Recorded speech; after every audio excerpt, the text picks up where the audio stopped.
Hey, there we go. Hello, everybody. Welcome, Style fans, to this evening's featured match. My name is Shinkari. I'm joined by TDS, and here we are in Picks and Bans of game number 1 for this evening.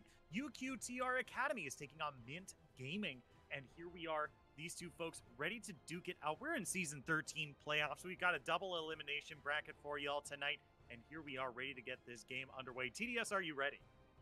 Yeah, I mean, in a way, I thought you were saying that we were already in season 13. We kind of are, since we're Yeah. in the preseason patch, so we're Uh-huh. bound to see new things coming out. Really excited about that. I don't know which champions are broken, but I'm all in for new experiences. And after this pretty quick pick and ban phase, we have Sid, Caitlyn, and Ilaoi. That is a lot of champions that I haven't seen in a while. Not Caitlyn, but the other two. Yeah. I mean, Set and Alawi is folks we haven't seen up in the top lane for a whole long bit here, but maybe Yeah. this is a comfort pick for MYNT Gaming here. I mean, Alawi, I think I've talked to you about and mentioned this kind of champion before, but Alawi is that type of champion that like no one plays them, and so the people who are good at Alawi make it extra hard to win against Alawi because no one knows how to play against her. So now you're kind of have a double advantage up in the top lane here. So she can be very oppressive if you don't know how to lane against her, right? Sometimes you do have to duke it out when you don't want to if you want to survive some of her attacks. But Yep. we'll have to see how that plays out. She can go the full 5v5 split 5v5 team fighting. I'm going to heal up a billion, or we can see her do the split push with the 1v1 duelist as well. So it'll be interesting to see how this Alawi plays out. But we do have Ziggs and Trundle to answer the Caitlyn and Alawi. And two champions that we have seen quite a bit of. Six particularly is in the in between of being consistently picked and not that consistently picked. It's going to be fun seeing where he goes because of his flexibility, but a pretty good champion to push waves and not get stuck in certain places. Mm-hmm. Kane, though, coming in, and this is the thing that we're talking about. A lot of champions that we probably haven't seen previously are going to be much more played. You will have your companion now in the jungle, so that can change a lot of dynamics. And for both of these teams, having to play in this newer patch may be kind of an advantage or a disadvantage, right? It's not 100% sure what you should expect because obviously it's new things, a new meta or a new patch that you really don't have a clue what to expect, and it's on the teams to really be able to show us what they may think is the strongest and how can they perform with it. Yeah, for sure. I mean, at this stage, it's like the Wild West, right? It's the Wild West Yep. of League of Legends right now. I say it doesn't matter. Just pick whatever you think you're most comfortable on, and just let's go. Like, go comfort is king. Build around your comfortable picks for your carries, and just go to town, right? I mean, it's just like it's preseason. It's day one of the patch. Who cares, right? It's like just go wild. Pick Heimerdinger support. Who cares? I'm sure the DRX support would be very happy. Beryl, that's his name. Beryl would be very happy if you picked Heimerdinger support. Well, it pretty much became meta thanks to him, so I'm 100% on you on that side if you end up picking it up. But Mint opts into another support, Leona. We did have a lot of support champions banned in the second phase, so trying to pick out of the remaining barrel of champions that is left, you go for the Mhm. Leona, has set up with the Caitlyn, engage potential, something that they were lacking because Illaoi and Kane are not really the engaged champions, and I think that it fits well with the idea of what you want to have with the Caitlyn. This means, though, I think for UQTR, though, that Heimerdinger would be a pretty good option. Like, honestly, Heimerdinger is not a bad option. It is Gnar picked here. I think Sid potentially going in the support position, though, with the 6, and then picking a mid laner here on the side of UQTR. But they're lacking damage, I think, on the 80 side much more so. Because if you're depending on Gnar to be that 80 damage dealer, I'm not sure if that would be great. Mm-hmm. I mean, it's definitely pretty interesting. I mean, I wouldn't mind it because it's a double Yordle bot lane, right? You No. got Ziggs and you've got Heimerdinger. You've got two Yordles down in the bot lane. I think I like it, but it looks like it's going to be the Seraphine lock in here, which means we still don't quite know where a lot of these champions are going, right? We have Gnar in the top lane. We have Trundle in the jungle, but like Ziggs could go mid, Seraphine could go mid, Set could go support, Seraphine could go support. right? Like maybe this is a Ziggs AD carry, maybe it's a Seraphine support, maybe it's set support and Seraphine mid. Like there's still a lot of flexibility for UQTR here. It's really up to where UQTR wants to send these champions, where they feel like they want to send these champions, because like you're pointing out, it feels like the flexibility is not only super good for the champions that they have, but it can just throw off completely mid. Mid is much more straightforward. They have an Illaoi in top lane, a Kayn in the jungle, a support, and an AD carry that you can tell from a mile away, and then an Akali. So it's really not that hard to know where they're sending their champions and how they want to try and set up. The only thing that I'm kind of worried is that there is a conflicting idea in some of these champions. Kane will be really dependent on how you really want to play this game because of his form transformation. And Caitlyn feels like, yes, she can deal good damage from a safe distance, but at the same time, she needs more champions close to her. And none of these champions really want to be close to the Caitlyn. Not even Leona. Yeah, for sure. I mean, if you really want to pressure this Caitlyn, it's gonna be rather easy. Like the entire team is just walking at you, right? I mean, like Seraphine is gonna be able to pressure this Caitlyn from rather far away, and not to mention that Gnar Hop can get into the back line as well, and pretty relatively long distance too. This Caitlyn is going to be pretty pressured by what UQTR Academy here have drafted. You know, and if you're not able to feel for this Caitlyn, if the response to your dive is to be able to get to your back line fairly easily, then you're in some trouble because you're going to be down some big cooldowns and not truly be able to answer a lot of these pushes. Makes for an interesting dynamic, or at least a hard dynamic to play around with. So I'm going to be really interested in seeing how MYNT affronts this, because even though at the same vein that we talk about how their composition maybe doesn't play that well off of the Caitlyn, if they get a lead, it really doesn't matter that much because they would have a lead. Like having a lead just makes this composition not only 10 times stronger, but it also makes any deficiencies that they have pretty hard to attack, because champions like this when ahead are not that easy to take advantage of. And I think that that's something that MYNT will try and look for, even though Kayn maybe is not the best jungler to try and get early advantages as soon as possible. It's still a jungler that can try and achieve it, especially if he wants to get his form soon enough. Yeah, and this is definitely something we'll have to take a look at here, because Trundle is definitely a jungler that we've seen go, you know, buff gank in a lot of cases. You know, we've seen him go directly into lanes in a lot of these matchups here. So we'll have to take a look at how these two junglers are playing these lanes as, oh my god, okay. All right, so Seraphine is not going mid. It's going to be Seraphine and Set in the bot lane. Now that we finally have kind of all these champions together here, now we finally have UQTR Academy kind of locked in. We talked a little bit about the team composition. We talked a little bit about the Caitlyn pick here. We talked a little bit about the Kayn. Let's talk about this bot lane here for UQTR Academy here. Seraphine and Set, definitely an interesting duo pick here. Is there some secret sauce that maybe we're looking for, and maybe some of the new mythics? Is this maybe like there's some hidden synergies here that I might not be noticing? Honestly, not much that I've heard of. I don't even think that this is supposed to be a bot lane duo, but maybe something has changed and I haven't put enough attention into it. We are one day into the preseason, so maybe it is a new preseason duo. But realistically, it has push with the Seraphine after a certain amount of time. You have setup with CC because both of these champions do have CC, and maybe the set can be a good interrupt for the Leona, but apart from that, I really don't think there's anything else. I would think that Caitlyn Leona should be able to take advantage of these two champions.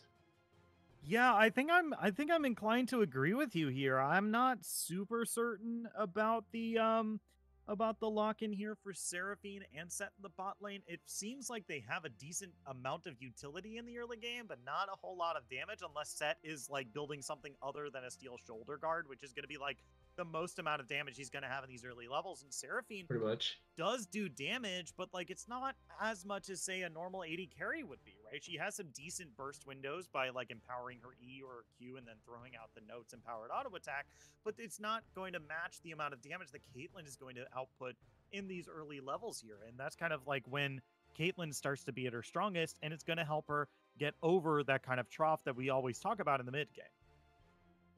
It's a pretty risky situation or a pretty risky idea to try and run this because, like you're pointing out, trying to stop Caitlyn from reaching her or from playing with her powers throughout is certainly how you try to attack the Caitlyn in a lot of the cases. Like, as long as you delay it, this champion is pretty much useless. And Seraphine said are not really the champions that I look for at trying to delay Caitlyn reaching her power spike or anything like that. I'm just they are just champions that will try and farm evenly, and maybe later on in the game they will fight you. But before that, it just feels like you're giving too much space to this Caitlyn, and as we've talked in the composition, feels like Caitlyn should be the champion that you attack. Yeah, for sure. And I think with that, the last thing that we want to do here is just throw it out to you, TDS. I'm going to put you in the hot seat here. Do you have a favorite coming into game one here? All in all, I like the composition from UQTR a little bit more because I feel like it should be much more consistent when looking into team fights. And one thing that hasn't changed, as far as I know, is that objectives are still super important. Neutral objectives are still super important to control and get. And team fighting wise, these five champions should have a lot of say in what happens. And if they are equal, I think that fights should go UQTR way. Okay. With that, we have UQTR as our favorites for this first match here. But we'll have to see as this game goes on. Is it going to come down to execution some of these times? And so we are going to take just a quick break, and when we come back, we're going to be on the rift of game number 1 of UQTR Academy versus MYNT Gaming. Don't go anywhere. We'll be right back after this.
Hello, everyone. Welcome back to Style Esports. My name is Shinkari. I'm joined by TBS, and here we are on the Rift. Game number 1. Esports Caps UQTR Academy up against, on the blue side, up against MYNT Gaming on the red. We've got a 5-point start to start off our featured match of the evening down in the Noxus bracket here. Both these teams are in the upper bracket here, so they will be able to continue on in the tournament even if they lose. So that's stuff to keep in mind here. But yeah, we've got a 5-point start. We're ready to get this game underway. TDS, you excited? No level 1, so it's not as exciting as I would be if there was a level 1, but I am ready to see what happens, already trying to focus a little bit on the junglers and their companions.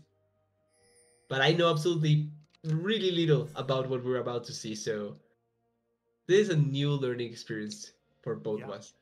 For sure. I mean, the Caps Academy we've seen on stream before.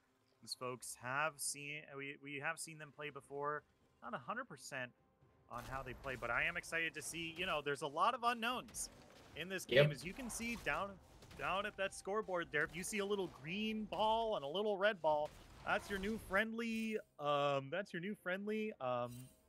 jungle companion, as we're going to see those come into play this season as well. We've got some new mythics. We have some new stuff as well. This is going to be a big time for a lot of experimentation in Style Esports. So I think as long as if you call them Pokemon, so that's the thing that you cannot do. So I think that we should call them Leaguemons from now on. Wait, why can't we call them Pokemon? I think it's trademarked, so we cannot. Oh, and it's trademarked. As far as I know, or I don't know nothing. Don't quote me on this. But if it's Nintendo based, wait a second again. Top lane. Oh yeah, Alceroll is in a little bit of trouble here. Gandalf died, is coming in from the side here, gonna get that slam, doing a whole bunch of damage with the tentacles as well. The flash comes in from Myers, but not gonna be able to get the kill this time. Alceroll gets out on the top lane there. Flash for Flash, interesting first attempt coming in at the top side. And even it's not what I was expecting with the Kayn, but it's a really nice way to try and set up for this Illaoi, because Illaoi is one of those champions that if you do give her an advantage, she can bully out a lot of lanes. I'm not sure if it work out against a ranged top laner like Gnar, but it's still good to see this sort of attention. Yeah, for sure. I mean, we were talking about this before also, but we were expecting the Kayn to go blue Kayn this time around, because we are seeing a lot more we're seeing Dark Harvest on the Kayn instead of the Conqueror that we usually see. So perhaps this is going to be a blue Kayn. How do you feel about that? You know, we do see like some like big tanky boys here, but we don't per se see some like full-on tanks. What do you think? I think the idea of the blue Kayn is not necessarily bad if you're able to almost 100% reach the backlane and be able to deal damage to them. But I'm not sure how consistent is that going to be, because Kayn against a Seraphine that has a million shields and heal, you have a set as well that will be able to deny entrance to the Kayn, and then you also have a lot of landmines and bombs coming in from the 6 to stop that from happening. Even one pillar can just be completely detrimental to you. So it's kind of hard to tell, but at the same time, I don't think that Red Kayn is good this game because of the range disparity.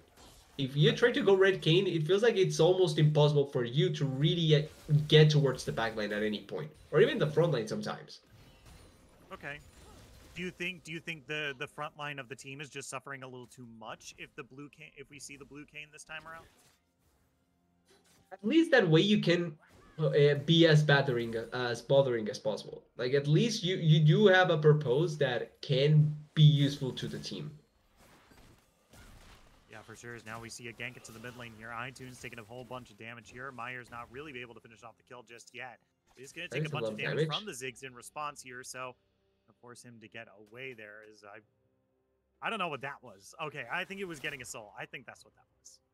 Yeah, I only know these are not bad ganks, even if they don't achieve any kill or anything like that, because Kayn's transformation is what you're really worried about. As long as you get that in good timing, it's okay. And realistically, the 3 lanes give you the souls. So it's not like Kayn has to worry about which lane he's ganking. Yeah, I mean, Ouch. he's had some pretty successful ganks so far, right? He's forced the flash out of the top lane. He's taken the pressure off his mid lane as well. Like, iTunes is going to have to back soon. He doesn't have a whole lot of mana. He's below half Yep. HP, and he's up against an energy character. So it's not like, even though they haven't been able to get kills with this Kayn yet, it's, you know, Trundle hasn't really shown their face yet, and they've been mostly power farming, which is a little unusual for a Trundle. But they're also just, you know, gaining a lot of resources and tempo for their team as well. So, it's not as, Whoa. ooh, wait a minute. Down here, Amox forced to flash away from Benius here as Tucky Thick. Still look for a little bit more here, but it's just going to be the Haymaker back onto the Caitlyn here. It's up in the top lane here. Gandalf died, popping the ultimate onto Gnar. Gonna have to throw into the Mega Gnar for him here, but he's still insanely low. The tentacles are coming down, and that's gonna be first blood, but Trundle's gonna flash in response in order to pick up the Kayn here. Facebreaker down in the bot lane here. Benius is in a lot of trouble because he goes onto the trap here, but the Haymaker plus the damage from Seraphine is gonna be good enough to find the kill, as Hello Bear is taken real low, but not gonna be able to get away this time, as Haps.care is looking away. He's so incredibly close to going down here, but Alawi's not going to be able to pick up that kill. So at the end of the day, it's a 2-for-1 across the map in favor of Esports Caps. 2-for-1, and we're seeing why they picked this bot lane on the side of UQTR, right? It worked out really well. They set up a kill onto the Caitlyn, and they get the trade kill, or not really the trade kill, but the advantage kill on the other side of the map. Really good. They're re-engaging though. Yeah, Hello Bear is Fiona. taken really low, though. They might have something. Haymaker Ooh. comes out. Benius is going to be the one finding the kill there. Good trap placement from Amox, trying to get the snare at the end of that Haymaker there, but not going to be able to find it this time. So Caitlyn comes back to lane 0-1, but the Seraphine and Set are both backing 1-0. And finally, thanks to this, the fact that they are able to take an advantage in a lane that we weren't really expecting that much coming in from both the Set and the Seraphine, this means that now the Caitlyn is in an even worse spot. Especially if she dies here, there's a setup for the bot lane to try and get this going, and I think that they are going to get it. Oh Yeah, as no. now Amox is in some trouble. They waited in that Yeah. alcove for the Caitlyn to show up. They're now using the traps in order to try to get away, but this Caitlyn is just too much. Oh no, the Trundle Pillar might have trolled them if the Seraphine Q wasn't there, but they're going to be able to grab that kill and go on towards this dragon as iTunes caught out by the Leona here. Going to throw down that satchel charge, give them some space, but flashing forward, pressing our bingo. Going to be able to get that kill right there as all five abilities line up. They did force the flash out from the Akali, but it's a kill. And that is a really important kill to get because they weren't really winning in the mid lane. The top lane, yes, Illaoi is ahead, but the bot side was losing so heavily. And that's your Caitlyn, one of the champions that you have to depend on for dealing consistent damage. So you need to try and get another advantage in another place. Now, setting up for a 3-man gang. Look at that, three people out there. Yeah, we do see a whole lot of red team up on this half of the map, and it's really important because look at where the minion wave is, and Aselral is about to lose the Mega Gnar. He's gonna, oh, he doesn't even need the gank. That's gonna be the ultimate coming across here. Gonna be slamming so much damage just from hitting that spirit. Effie Myers is gonna be underneath the turret, but it's not going to be enough to take down the Shadow Assassin this time. They're gonna be backing away. But I really like this sort of aggression and the way that they are trying to put pressure onto this star. They are giving kills to the Laui so that she's relevant. They are moving around pieces over in the map so that you can get much more value everywhere else. And it's not like the Akali miss out on anything. Look at that, the wave is just now pushing into the mid lane turret, which means that Akali should at least be able to get there for the cannon. Yeah, she didn't miss anything out, anything important there. And kind of importantly, the blue team isn't exactly punishing the Kayn super hard here, right? They're only really taking the blue buff. They need to go and grab the dragon as well. But now they're only trading objectives on this half of the map here, right? They lost the kill up in the top lane, and now they're just trading objectives. So this is going to be actually, in my opinion at least, be a trade in favor of mid-gaming right here. Yeah, for me, to me at least, mid-gaming, getting this Herald is much more valuable than getting the Dragon.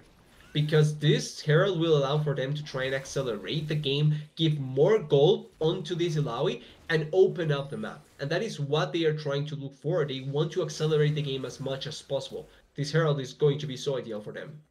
Yeah, and it's important too because they're not a team that's going to be able to scale well, right? I'm going to see if Ziggs is looking to build the tier here. That's usually a good example to see if this team wants to go just a little bit later. But the fact that they have a Seraphine and a Ziggs, like maybe that's an indication that they want to go a little bit later. But yeah, like you said, this is going to be a team that wants to kind of end the game but rather quickly here. They don't want this Seraphine to become a problem, right? And that's kind of the big thing on them right now. So we'll have to see how this goes through. Obviously, double AP is better the later it goes. And Holly might actually be in some trouble here. Oh, good dodge over the wall. They didn't allow for the Pokemon to go and help out there. They really want to keep on fighting, though.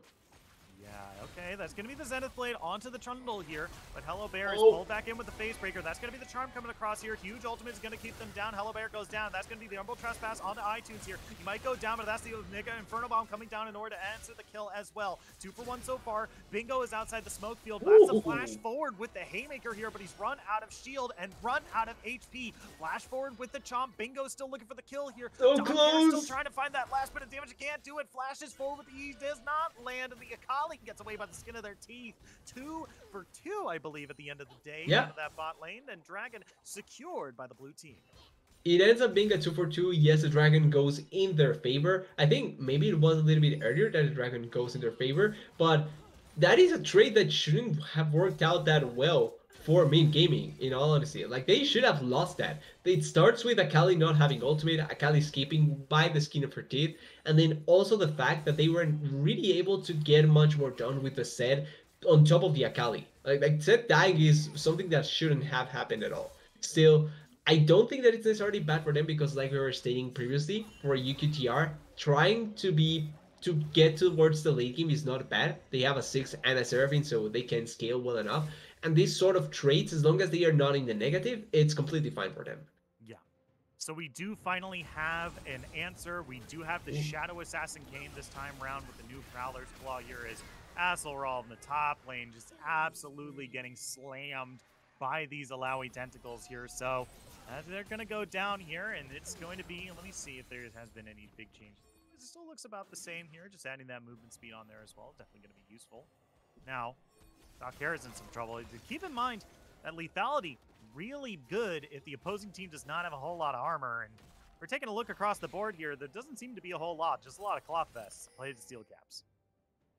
As long as he gets towards the easy-to-kill champions, the 6 and the Seraphine, there should be no issue for this Kane to destroy him. Even Minior, I think Kane Assassin with lethality can destroy him.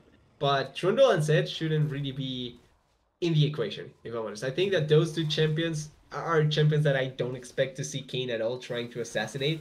I'm just looking for how he reaches the back lane. Yeah. I mean, I agree. I think it's just mostly like I'm not looking for him to Umbral Trespass onto Trundle and Set. Because I mostly agree with you, right?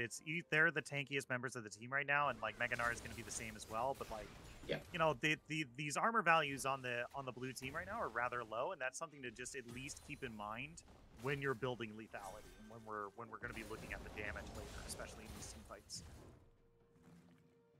With that in mind, though, because we're expecting to see the Kane and what he can accomplish, right? I also want to see what the side of MYNT Gaming as a whole tried to go for, because they did lose the first dragon. They got the first herald in comparison, but now we're at a point of the game where they do have the advantage, but they need to be able to push. They have an Illaoi that is really strong. They have a Caitlyn that is getting forced behind, and I think that they should just commit to killing with this Illaoi. Like, play for this Illaoi as hard as possible, because you cannot just shake hands and not take advantage of this Illaoi at all. Yeah, I think at this stage, just shoving down the tier 2 and then immediately swapping to the bot lane is probably something pretty advantageous for you, especially now that like this dragon is now spawning in about 25 seconds. Probably going to go down soon too. Like, getting your bot lane up to the top, rotating up to the top half in order to try to contest for the next Rift Herald will probably be huge. That's up in a minute. Will they really force the play? Like, they are keeping Illaoi up there. I think that it would have been probably a better idea. Maybe they want to do it for the next dragon, much more so than for this one. But I think that they are going to commit to Illaoi playing for the top lane. They do have teleport though. I mean, like, when you're so far ahead as Illaoi, it's good to just stay up in the top lane and continue to bully. But it looks like we're going to get a team fight instead as Akali dives in. That's going to be the showstopper to bring Bingo into the backline here, but that's going to be the dash, bringing him back in. That's going to be a huge charm onto 2. Mega Inferno Bomb comes down, but the damage is still not there as the red team is now sweeping through the blue team right here. Dakare is going to be the next to You fall. cannot get the kill. Survives by the end of their teeth here. They might be able to turn this around as Hasselworld finally joins the fight here. He's going to be able to pick up a kill, but it's on the backside here. Nearly has that Mega Nar fully charged, so we're going to have to keep our eyes on as Myers is going to be the next target here. The satchel charge is there. That's going to be the Emerald Trespass coming through here. They might have the combo in order to finish him off. He's going to be able to find that 1-for-1 on the backside there, but it's still tied up, but it's still in. They were able to find that kill, but it's still in the blue team's favor so far here. Bingo dives back in, looking for something here, immediately throws out the smoke, and Dakare looking for Amox as well. They're able to find some damage to the control pillar. There's the smite. Can they find more? The trap comes out, but Amox flashes over the wall, looking for more. Hasselworld trying to get it. 1, 2, 3 auto attacks. Nar is going to be able to find that kill. Akali backs in the river there, and that is, I'm fairly certain, a 4-for-1 in favor of the blue team. Kingset died as well, so it's a 4-for-2 overall. Yeah. But this is going to be the dragon going into the pockets of UQTR. There's no contest that can come through, no more teleports. Bingo may have tried it, but it's not going to work out. And this is a perfect example of why trying to push the issue with Illaoi is perfectly fine, but you have to know how to do it. Because they TP'd the Illaoi immediately to the play. They tried to force it out without really the Illaoi setting up at all. And that just means that whenever the side of UQTR can just run away, reposition themselves in an effective manner, and then re-engage onto the fight like Tokitik ended up doing with the Anchor, then the fight just turns up so easily for them because there's not a lot of threats that they have to worry about. We talked about the Kayn not being able to reach the backline, and he wasn't able to. He had to try and deal with the front line, but he really wasn't accomplishing much. Yeah, for sure. As now we're seeing the next objective kind of easily and sneakily cleared on that top half of the map there. Kayn is going to pick up the Rift Herald there, so that's going to be a big thing to pick up for their team as well. It'll be interesting to see how this Illaoi finishes out their build here.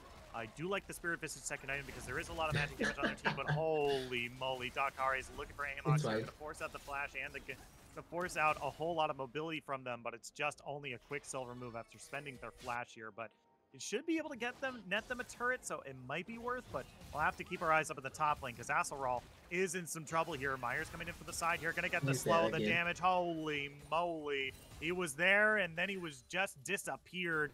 Blue team up in the top lane, popping shelly.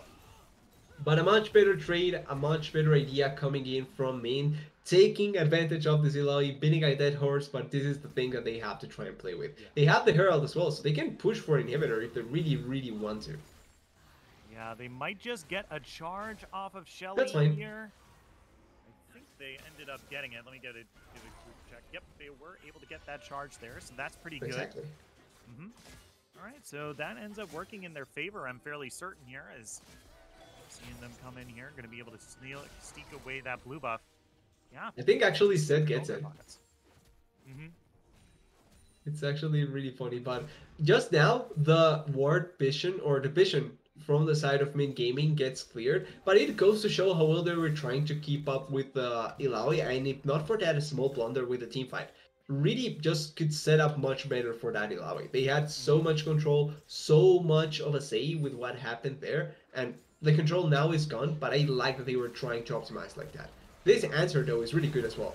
Oh yeah, they're immediately on Bull Trespass onto Tucky Thick here. So much damage. King is able to find one here. Defending the turret, Bingo is taken to about half HP. That's going to be the showstopper coming through here. Going to be able to find the kill on the Kayn.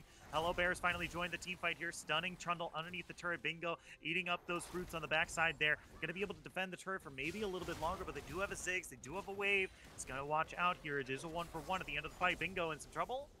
No, they're going to be able to get away. Let's see if they're going to be able to get this turret here. Yep, there it is.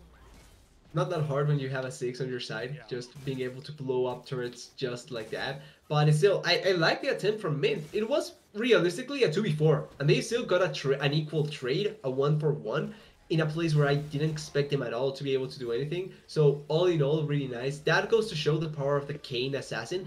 If you are able to reach the backline, you can kill these squishy champions. It's just how consistently can you do that? Oh my god, I love it. I love the new friend. There he is, just roaming around with you. He's just, I love it. You know what? I play a lot of World of Warcraft, and I collect a lot of the little battle pets that like follow you around, the little pet companions.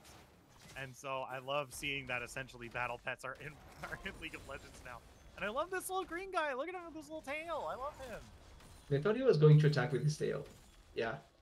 Thought that would make Yeah, much more sense. he does like a little tongue. He does like a little tongue flame and then like a little tail slap. It's a tongue and a whip. Yeah. Pretty much. Yeah. I like this old wolf too. These are cool. The idea is good. Said maybe that though. In some trouble here. The only thing not cute in the jungle is 3 people showing up to your doorstep. Gandalf died. He's gonna come in and pick a back kill there. Going to be able to get away with it. That was as easy as it can get. Even with missing some abilities, they are able to just burst down the set. Not really much that the set can do to try and escape, and it's a pretty easy kill that they obtain. It won't net them an immediate advantage because there is no objective that they can look for immediately. Set will spawn, and I think that as long as there's poke, they cannot try and rush it out. But it's still a pretty good call to try and get that kill. And it's also a little awkward here because they don't really have a good way to approach the pit. And if they go in haphazardly, there's gonna be Alawi there to punish them hard with her ultimate, right? This is gonna be really tough to walk into this team right here, but they're still going for it. Yeah, they're going for it right now. Gandalf Tide is taking pretty low here. The Seraphine comes across and lands on both the bot lane here. Gandalf Tide is taking incredibly low here. The red team's going to be the one securing the dragon here.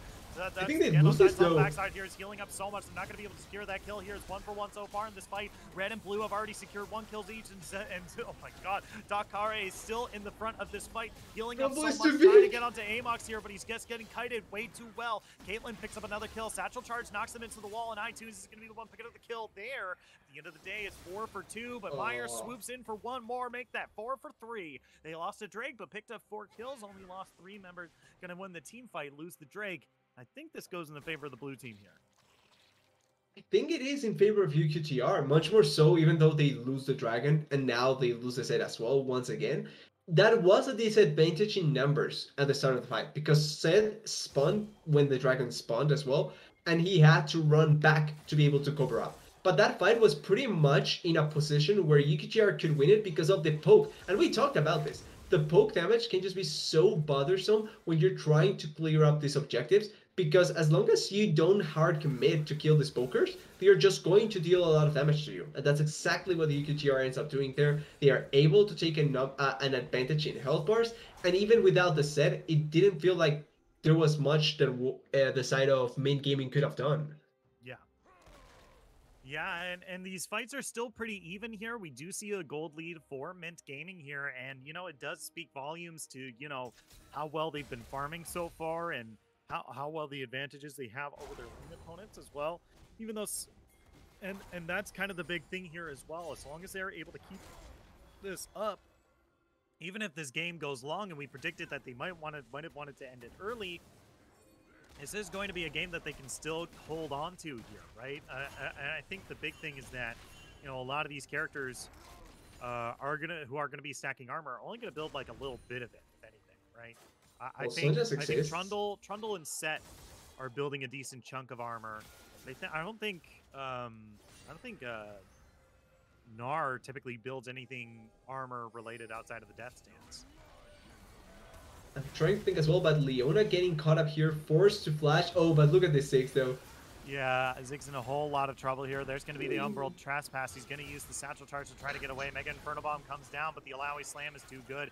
Asselroll has TP'd up into the top lane to try to help out his teammate, but it's 3v1 up here. He's going to get outside of range of the tentacles here, which means his soul is going to be pulled out here, which means he's going to have to go down here. Because now the rest of the team continues this disjointed fight here. Dakare is looking to get out of there, but it doesn't look like the red team can. Can they rush Baron here? Yeah, I wonder if they just go for Baron. So Ziggs has teleport, so it's not like he cannot rejoin this fight as soon as possible. Gnar doesn't though. Ooh. Yeah, and these Caitlyn traps are set up really well here. They have the numbers advantage. They have the smite. I think they should go right for it. I feel like because of what happened in the previous fight, where there was that much poke stopping them and not allowing them to do anything, they're not that confident anymore. But if they can get another pick like that, or if they can kill the Seraphine, I think that that's the go time, the go button for them. Yeah. For sure. I mean, for me, in my opinion, it's just like, oh, I mean, we already cut them out kind of with that one entryway with the Caitlyn traps. If they try to enter through the other way, we have Alawi sitting in a bush waiting for them to come in, right? Like that's kind of the ideal for an Alawi ult.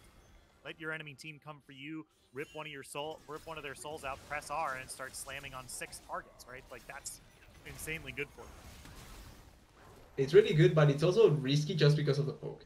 So even though I think that the Alawi benefits from that, like you always have to consider how much poke can just end up messing you up. Yeah.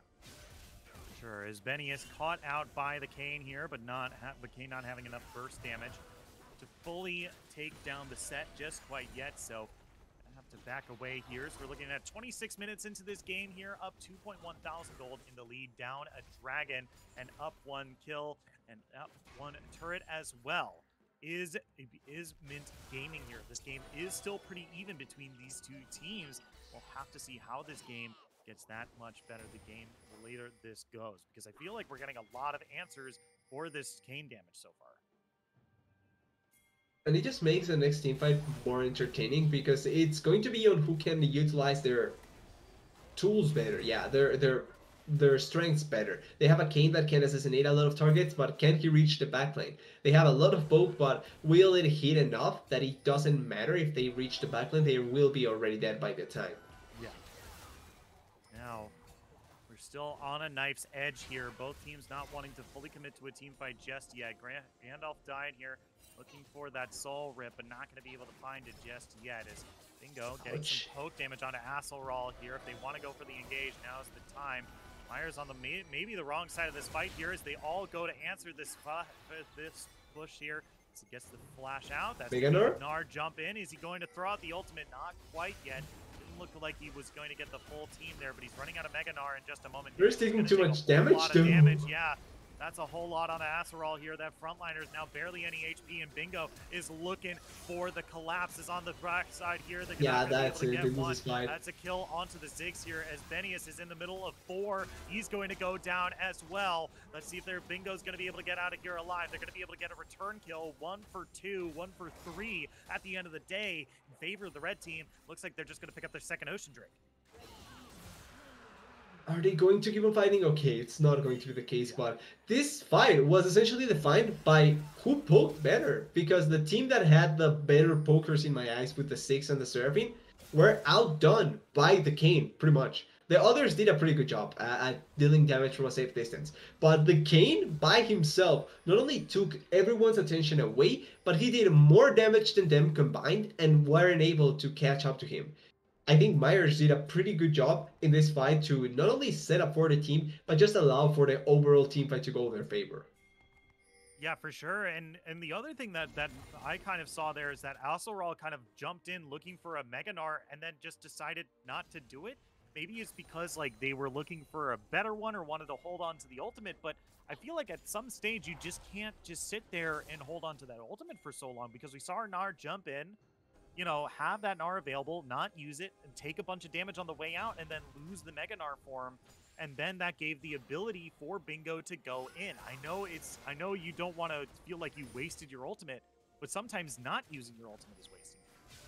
Maybe it's just the fear of throwing, because if it was just throwing the Laoi, I don't think that they win the fight necessarily. Right. But if it was more members, then you can set up with the Encore and the Super Mega Death Bomb.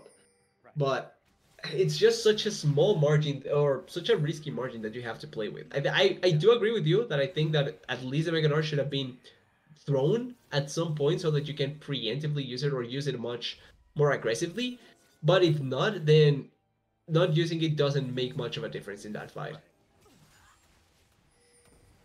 All right, about 30 minutes in here, up 4,000 gold. Is MYNT Gaming here as both teams start to position themselves around the Baron buff here, but Highteen's in a whole lot of trouble as Bingo uses that R2 in order to get them. Is down to the bot lane here. Gandalf died. He's going to pop that ultimate there. He's got multiple tentacles slapping onto the soul, and the Gnar there, as that's going to be the showstopper coming in against Bingo. Healing up here, the charm comes across the team. Bingo taken incredibly low, not going to be able to get healed through that this time. Amox trying to get away, but it's a shutdown for the Trundle as well. Flashing forward, there's going to be the W coming down. The pillar is going to keep them in place. Double kill for the Trundle as well. And with that, 1 for 3 up in this top half of the map here. They're going right for Baron. Kane is still alive, though they have the potential to steal this. They have to be really careful about how they approach this. They cannot do it half-heartedly. Yeah, as here we go. Myers does have that edge of night to give them just a little bit of space by eating at least one spell here, but they do have to be careful. Like you said, it's just on the edge of the knife here, and Ziggs is down in the bottom half. Answering, it dives right in. Let's see if they're able to get it. A whole lot of CC goes into the Umbral Trespass here. Spike comes down, and it's going to be secured by the Trundle. Myers is going to be able to get away, and all 5 members of the blue team secure the Baron, get the Baron buff, and are able to get away. That was way too close for comfort in my eyes. They almost did it so well, but at the same time, they almost messed it up completely. They still get the Baron buff, which is the important part, and it's all thanks to that pickup that they get in the jungle. Yes, 6 dies. iTunes ends up being the bait that forced the fight, but 3 for 1 and a Baron buff, I think that you take that every day of the week. For sure, is now we're seeing the gold once again even out just a little bit more. There's still 2,000 in the lead, is the red team right here. We have Dragon spawning in about a little over a minute, and we have the Baron buff on the whole blue team, so we'll have to watch how they use it here, although they should be able to push at least the top lane turret a little easy. We'll see how they try to push the rest of the map. And with this Baron buff, the side of MYNT needs to be extra careful, because if they lose a fight, Ziggs is still alive, you have Baron buff, that can be not only one inhibitor, but even forcing into Nexus turrets. Yeah, for sure. I mean, Baron buff plus Ziggs is a whole lot of damage. Even Seraphine has some deceptively good turret damage with those notes, right? She has Trundle as well. And yeah, Trundle as well, right? So they have some good turret takers. It's just how they're going to deal with the Caitlyn siege is kind of the big thing here. Because Caitlyn is able to clear them out, but Myers in some trouble here, goes over the wall. Doc Care is going to chase. Myers is going to be perfectly free. I love how Trundle has been so on the face of Kayn so far. Like, he doesn't care at all if you're a Kayn or not. He's just going to go against you and hit you. I respect that so much. Yeah, I mean, he's got a Thornmail. There's not a whole lot to be scared of right here, right? I mean... and a lot of damage as well, funnily enough. Yeah. Turns out Trundle do good damage. Who would have thought? Yeah, who would have thought? Yeah. I mean, it's got to be the juice he's drinking, right? How many push-ups did he do? How many sit-ups? What kind of juice did he drink? I wish he was playing the Trundle, the trash Trundle, so that we can see he's drinking trash juice. God, you know what? I'm in love with the Dragon secured by the blue team here. Does put them on soul point real quick, and it was taken relatively quickly here, but yeah, they are losing some of their Baron buff here in response. So that's going to be a little bit of a trade for them as the red team starts to push down this mid lane here. Might be able to get that outer turret. I was going to say I'm a big fan of the little slugger Trundle, where he's like he's a baseball player. He's like a little league player or something. Like it's funny. It's supposed to be little slugger, right? But yeah. I don't think there's anything little about Trundle, honestly. It's like excuse me, it's like calling someone tiny. You know how in all those things it's just like, oh yeah, this is our boy Tiny, and then like a real big guy strolls in. Boom, boom, boom, boom, boom. Hey, my name's Tiny. It's just like, yeah, okay, Tiny, yeah, it's kind of a fun way to try and call it, but at the same time, it's a great skin though. I actually love watching it because it just feels great watching Trundle hit you with a baseball bat. Yeah, and in the Trundle pillar is a big trophy. It's a big Little League trophy. Yep. it's the trophy, the only trophy that Trundle would get ever. Yeah. Or they playing for the top lane. Ooh. Yeah, Gandalf died in some trouble here, but does have that ultimate available. Here it comes. You got a teleport coming out as well. Gonna be able to secure some damage here, but they're taking pretty low, so Akali might be able to turn this around here. Caps don't care, taking pretty low, but here comes iTunes in from the side, gonna throw out all those skill shots back to the front here. Here comes Venius. He wants a bit of this Akali as well. Pulls him in with the face breaker. That's gonna be the Mega Inferno Bomb coming across here, but Bingo. Oh my God, flashes. That's gonna be the showstopper right there. Doc Care is going to be the one picking up the kill there. As take a look at this punish, shoving down the mid wave hella hard. MYNT Gaming looking for the punish.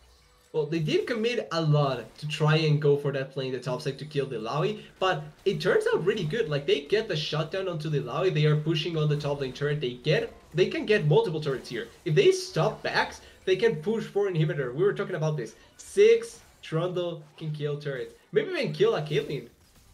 Yeah, Asselral here looking for Amox here. Calling a whole lot of Okay. slows. He's got the movement speed for complete footwork here. Doing a heck of a lot of damage. Look at that split push they were able to get. Holy moly, that was 3 turrets and an inhibitor. Yeah, Dotker pushing really heavily. They are now trying to answer in any way, but there's not really much that they can look for. Objectives are still down, so it's not like they can catch them in a bad back and try and get something for themselves. It's just not that possible. Kane has to be careful. Oh, he sees them. Yeah, Kane spots out the death rush here, but they're not going to be able to fully answer here, even though they've spotted out the Kane as well. So they're going to have to back away here. We do have Baron spawning in about a minute. We have the next Dragon spawning in 2, and that's going to be a big objective to keep our eyes on because that is the soul. Right? This is in my opinion, I think this is the most powerful soul of all the dragons. Ocean Soul is insane. I have never seen a team lose after getting Ocean Soul. And on top of that, a Seraphine that can heal you consistently, and that is going to be a pretty tiresome thing to deal with if you're not careful enough. Yeah, not to mention there's not a whole lot of grievous wounds on the enemy team either, right? It's really just on this Alawi. And, you know, that might be enough to spread it onto the whole team, like if they're all inside your ultimate. But if they're all inside your ultimate, they're probably dead anyway, so, you know, why do you need heal reduction at that point, right? Yeah, I'm not expecting to see the Alawi be able to just pull off an insane ultimate and kill everyone with that. Yeah. But it's still something that could happen. Who knows?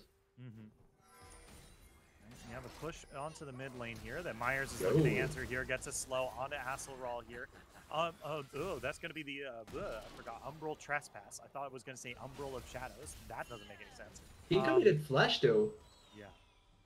That was a whole lot there. Did commit the flash, like you said, because Caps Don't Care was just running right into his team, and Kane was like, wait, hold on, whoa. That is so much committed to try and get a kill onto this Gnar and onto the Trundle. The issue for that with that is that Dragon spawns in 30 seconds. We're talking about how dangerous that soul is. So not having access to flash, even if it's not to kill anyone, but for a seal or anything like that, can be difficult to be able to pull it off. Yeah, for sure. And I think the biggest thing for me is that this Trundle is about to complete a Spirit Visage, which combined with the healing from Ocean Soul could be absolutely insane, right? I don't think this Trundle dies. Will he die? Like ever, right? Like it's just gonna be super hard to kill this Trundle once that Spirit Visage is finished and they have the Ocean Soul here. So this is definitely going to be something they're going to have to look to contest here. They're rushing this it. Dragon us up, and it is getting melted pretty quickly here. This Trundle is wailing on it. They got to get in there. Here we go. Myers is looking for the engage here. We can't quite find it. That's going to be the face breaker, but look at that Alawi ultimate. That is huge. Mega Inferno Bomb comes across, and Gandalf Tide is taken incredibly low here. Tucky Thick is taken low as well, but they don't find the kill. Asselral looking for the stun, doesn't quite find it. Throws out the rock, doesn't quite find the slow, and Myers along the wall here. That's going to be still looking for this Akali here. She goes golden. Here comes the rest of the team. Uses that R to dash over the wall here. Might be able to use the Hurricane in order to get over the wall a second time here. Finally, after all that time, Akali is finally out of there. But this is the go button to go directly for this Baron, maybe, from the blue team. They have the healing tools. They have the ways to run away, or maybe kill this Akali. That works out as well. Yeah, Bingo is in a whole lot of trouble here. B-I-N-G-O, and Bingo was his name-o as he goes down. Myers is now in some trouble, about 50% HP here, trying to dash away. Going to use that blast gun to get over the wall, help Hello Bear get to safety here. I don't think they're going to chase this Kane. Is spotted out by a ward. Might look for something more, but take a look at where Nara is. Real smart move here. Oh no. Slams a Caitlyn into the wall. as look at how much he's healing right now. This is insane. Mega Inferno Bomb comes out, forcing Amox to kite towards the Gnar here. Lands a stun. Oh, There's the a bull. great disrupt from the team, but a reactivation of the Alawi ultimate. Gandalf died is looking No, really, maybe? really strong in this ult here. They're trying to fight outside here. As Kill the Trundle. Trundle is going to go down here. They're now looking for a little bit more, maybe, as Myers is pushing forward onto this team, but the poke damage is too good, and Tucky Thick is going to be able to find that damage there. As now Myers in some trouble, hopping over the wall, throws out the boomerang blade, doesn't quite find it. And they find okay. Looks like they're going to back away.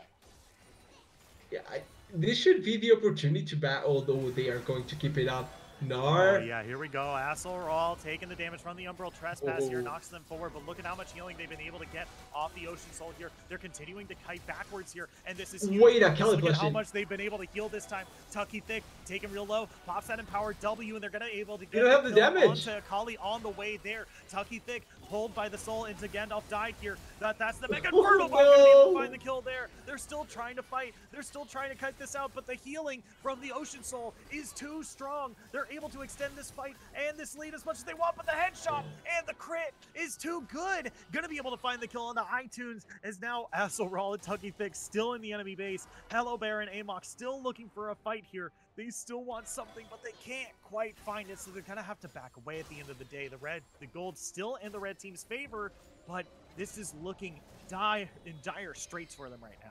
It's really not looking like it should be the case, right? Because with how many things the side of UQTR has been getting, even though they are behind in gold, it really shouldn't be like that.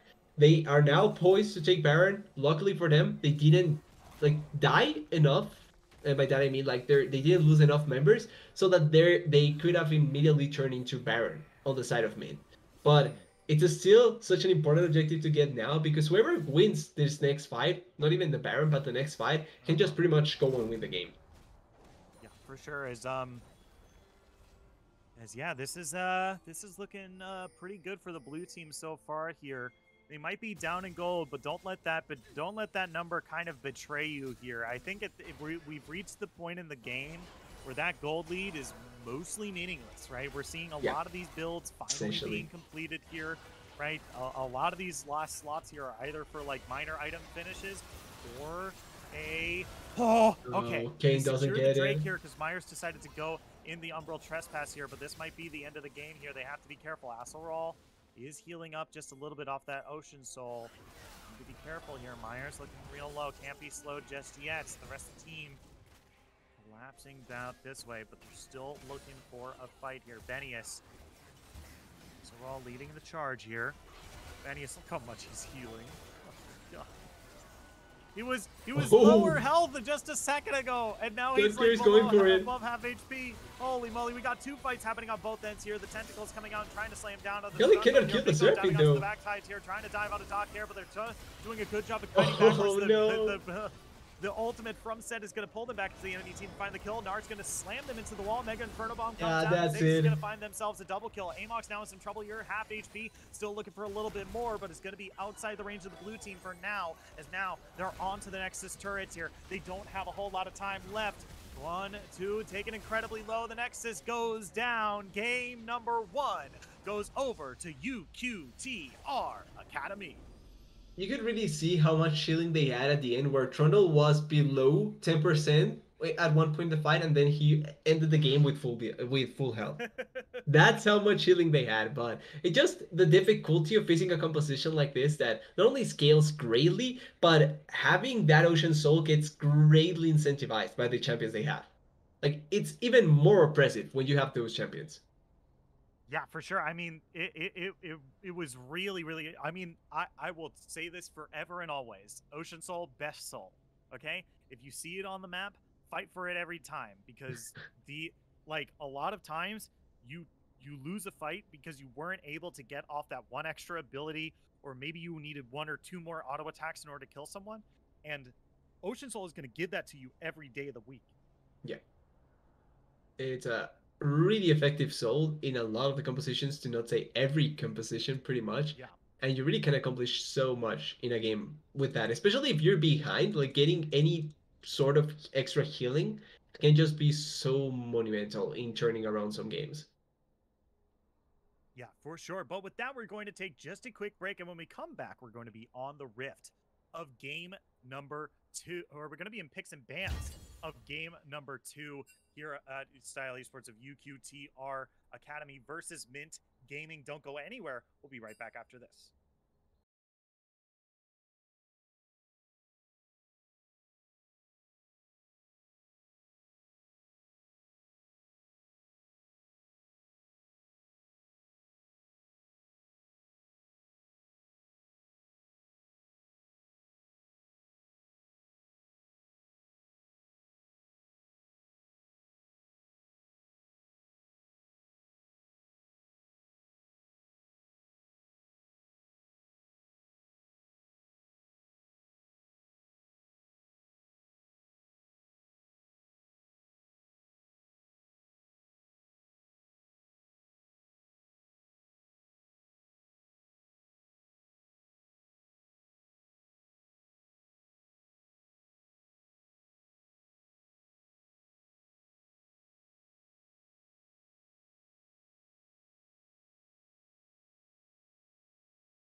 Hello, everyone. Hello, Style fans. Welcome back to our featured match of this evening, MYNT Gaming versus UQTR Academy. We have these two teams get underway. We are in game number 2 here. If you're joining us for the first time, UQTR Academy picked up game number 1, and they have now swapped sides. So MYNT Gaming is going to be on the blue side.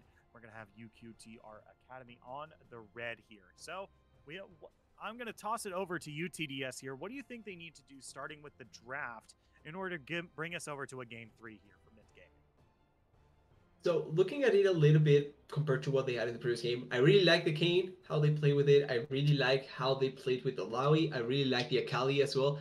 I didn't like that much their bot lane, not because it wasn't necessarily bad, but because it wasn't the most effective possible for what they had on the other side. So hopefully they have more of a similar identity in the overall composition, much more so than just 3 pieces of the overall puzzle, or 4 pieces because the Ona can fit, but the fifth one didn't fit that well.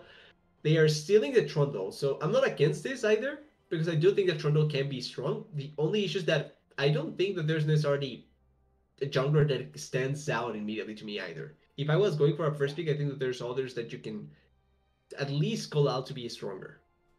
Yeah, I'm not the biggest fan of a first pick Trundle just because I see Trundle as a counter pick. In my eyes, I like Trundle against characters that don't have active mobility options, or characters that are very big, like in terms of HP, or they're building lots of resistances. Now, luckily for MYNT, Set kind of fills in kind of the first part of that and half of the second one. So we're still seeing a bit of favoritism for the Trundle here, and maybe the enemy team kind of falls into the trap of playing around of having to play around Trundle, or just, you know, picking for Trundle, the favorable matchups for Trundle by accident. But who knows? Like, I'm not a big fan of the first pick Trundle, but it seems if MYNT is going to value it at a stage where they need to, like, basically use it as a 4th ban, then that's perfectly fine, because Academy UQTR played it really, really well in game number 1.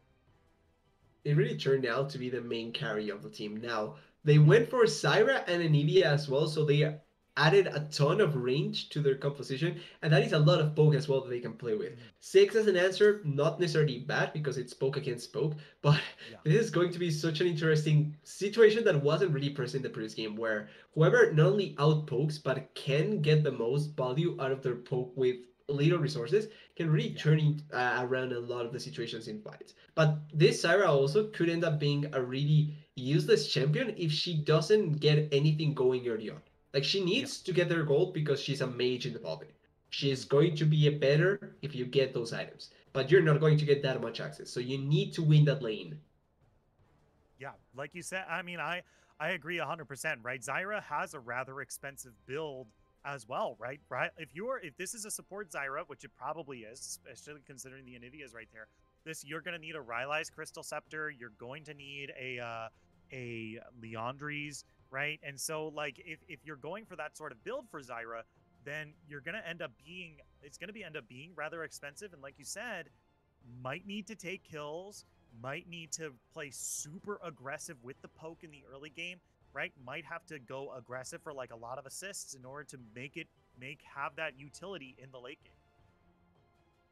Which would be the most ideal for me if they are able to get to that point where they just have so much damage thanks to the fact that they have double mages, essentially, that they can carry out the game. The Renata here, though, answering towards the Zyra, pretty much, Trundle as well.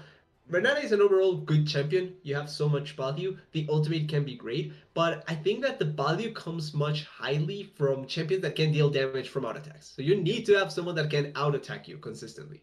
Yeah.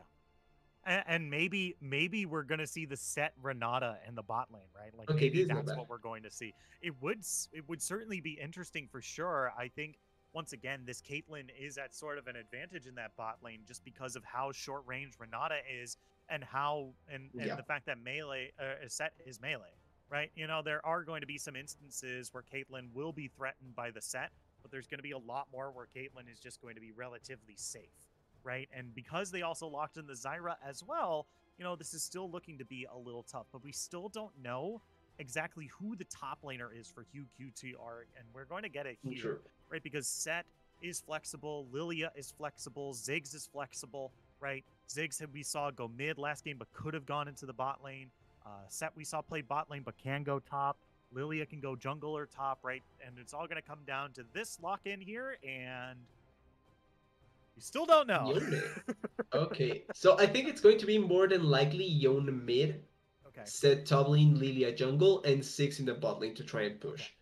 To try and get and out push the Caitlyn and the Syra potentially. Maybe that's the whole idea. Because if not, I was looking for an Ashe, much more so. Like having the initiation from this Chanted Crystal Arrow, but also the extra range, so that you can win the push in the bot lane as well, could have been great. But this Yone gives them more pressure in the mid lane. You can try and pressure for kills onto the Anivia. And then also you have another tool to try and close range, because with the ultimate you can try and reach backlines thanks to the push. And then if you're able to get onto these squishy champions, you can kill them really easily. Yeah. For sure. I mean, that's going to be something to take a look at for sure. I think if anything, like the only thing that bothers me, like you said, is going to be hard to kind of push onto these to these squishy characters on the back line here. You know, there's no really effective go button to kind of get back there, right? Like you have Fate sealed, and you have some of your own poke damage yourself, but you're really waiting for Lilia to land a bowling ball, a Hail Mary bowling ball, like maybe a Fate sealed from Yone from a flank.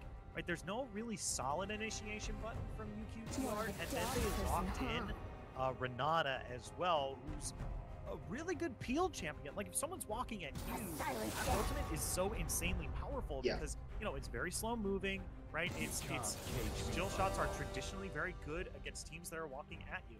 But this is not a team that wants to walk at you. Like they just want to kind of keep you at range, right? This is the zoner versus like grappler matchup almost. I don't want to say grappler, but you know what I mean. For fighting game players out there, you probably understand that like this Anivia, this Zyra, this Caitlyn don't want to be in melee range. They don't want to be anywhere close to you. They want to be keeping you as far away as possible.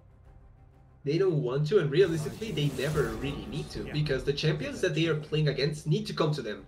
They don't. So as long as they can play with the range in mind, it can just be so easy for Anivia, for Caitlyn, for Syra to keep them in bay, and then also be able to trade positively in their favor. It's going to be much more on UQTR how they find their chances, because like you were pointing out, there's no 100% initiation tool. Like there's no point and click ultimate, there's no long range ultimate, there's no huge AoE that they can go for, but they have small pieces that maybe can work like that, like Renata's ultimate, like Yone's ultimate, even Set's ultimate. If he can push the Trundle on top of these 3 squishies, can still work out that well. Squishies, sorry, can still work out that well. So hopefully they are able to utilize it in that manner, because if not, then there may be teamfights where they cannot do anything at all, and they are just pushed away by the Anivia, the Caitlyn, and the Syra. They're out-poked, they're out-initiated, right? And like they can't even initiate on themselves and onto the enemy team, and that's going to be the big problem, right? These poke compositions thrive on indecision, right? If you are taking too long to decide whether or not you want to engage onto something, you will end up taking a lot of incidental damage before you even go in. And then once you go in, this is a team that can punish you actually pretty hard, right? Zyra root, Anivia stun into the Blizzard, even Trundle and Mordekaiser damage will be able to punish you super hard if you try to initiate on this team improperly or spend too long deciding when to initiate. But how long is too long, right? Like that's kind of the main mini game that we're going to see. How long is too long? Because if you take too long, like you're pointing out, then maybe they cannot do anything. But if they push the issue a little bit too early, then they just get wiped. It's a pretty hard in between that they have to play with in mind. Yeah. This is definitely going to be something that we're going to have to keep our eyes on, because I don't think that either of these teams like necessarily like hard lost draft, right? I think for the most part, like we can definitely see some clear advantages and we can definitely see some clear weaknesses that like both teams can exploit, right? But I think for the most part, this is really going to come down to execution, but from these two team compositions for the most part here. We're going to have to see the mechanics come through from both of these teams, because, you know, if Lilia is able to get a sleep from very long range, if Yone is able to find, these Fate Seals that are able to join up the whole team for a Mega Inferno Bomb. Like, there's a lot of things together with this UQTR team that could be insanely powerful, right? We just need to see that happen. We need to come out the gate swinging. We need to see how they execute on this team comp more so than just talk about, oh yeah, here's what they picked. They lost draft. Yeah, it's pretty much the kind of call that, or the kind of calls that I'm expecting to see. Because if not, maybe the game just falls into a state where they cannot salvage it at all. Mm-hmm. Yeah, for sure. I mean, I've been putting you in the hot seat for the past couple of casts, the past few games. So you know what? This time I'm gonna put myself in the hot seat. I think No. I think I'm giving it to Mint Gaming this time around. Trundle is like the ye old kite for your poke composition tank member, and I love to see him when he's paired with all these characters. Zyra's support's really cool. This Caitlyn, I think Amox played pretty well in the previous game as well, and is now better supported by the team. I'm definitely looking, and Gandalf died is on a 1v1 champion. It's on a bullying 1v1 champion again. So this is looking to be a team composition by Mint that looks pretty good. So I'm on your side in that I think that the composition overall from the side of Mint feels a little bit much more cohesive, much better. They have really good tools to play around with. Mordekaiser is the wild card here in the sense that he's not really wanting to join a lot in fights, but can still provide a lot of value thanks to his ultimate and then take away from a lot of other champions. Mm-hmm. And I think that the issue that I have with the side of UKTR, why I don't take it as high this time around, is because they don't have a true initiating tool. Mm-hmm. Yeah, for sure. But with that, we're going to take just a quick break. And when we come back, we're going to be on the rift of game number 2 of Mint Gaming versus UQTR Academy. Don't go anywhere. We'll be right back after this.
Hello, Style fans. Welcome back and welcome to Summoner's Rift one more time for tonight's featured match. We are in Game 2 of UQTR Academy versus MYNT Gaming. MYNT Gaming is going to be on the blue side. UQTR Academy is going to be on the red. And here we are getting this game underway. We've got a couple of interesting comps here, especially one that is very poke favored. So we'll have to see how they answer. UQTR answers MYNT Gaming's long-range comp. TDS, are you ready? I saw a little one getting excited a little bit, but nothing ends up happening. So we're just going to see the traditional way of playing. Yeah, we do see the, oh my god, look at, he's so cute.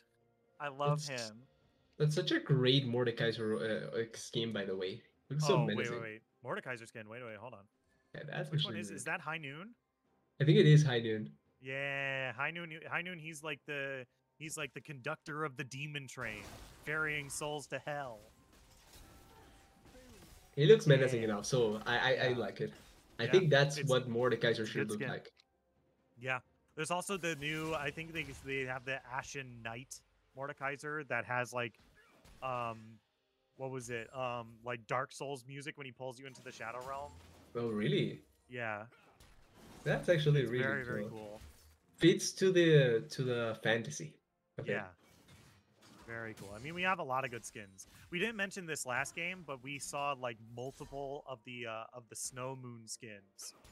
It was Alawi, Caitlyn, and Akali all having the skin there. So that was a nice skinnergy that that MYNT Gaming had last game. Yeah, they tried their best to try and be equal by themselves, so that is a lot of damage. Renat is taking some good poke damage onto Benius here.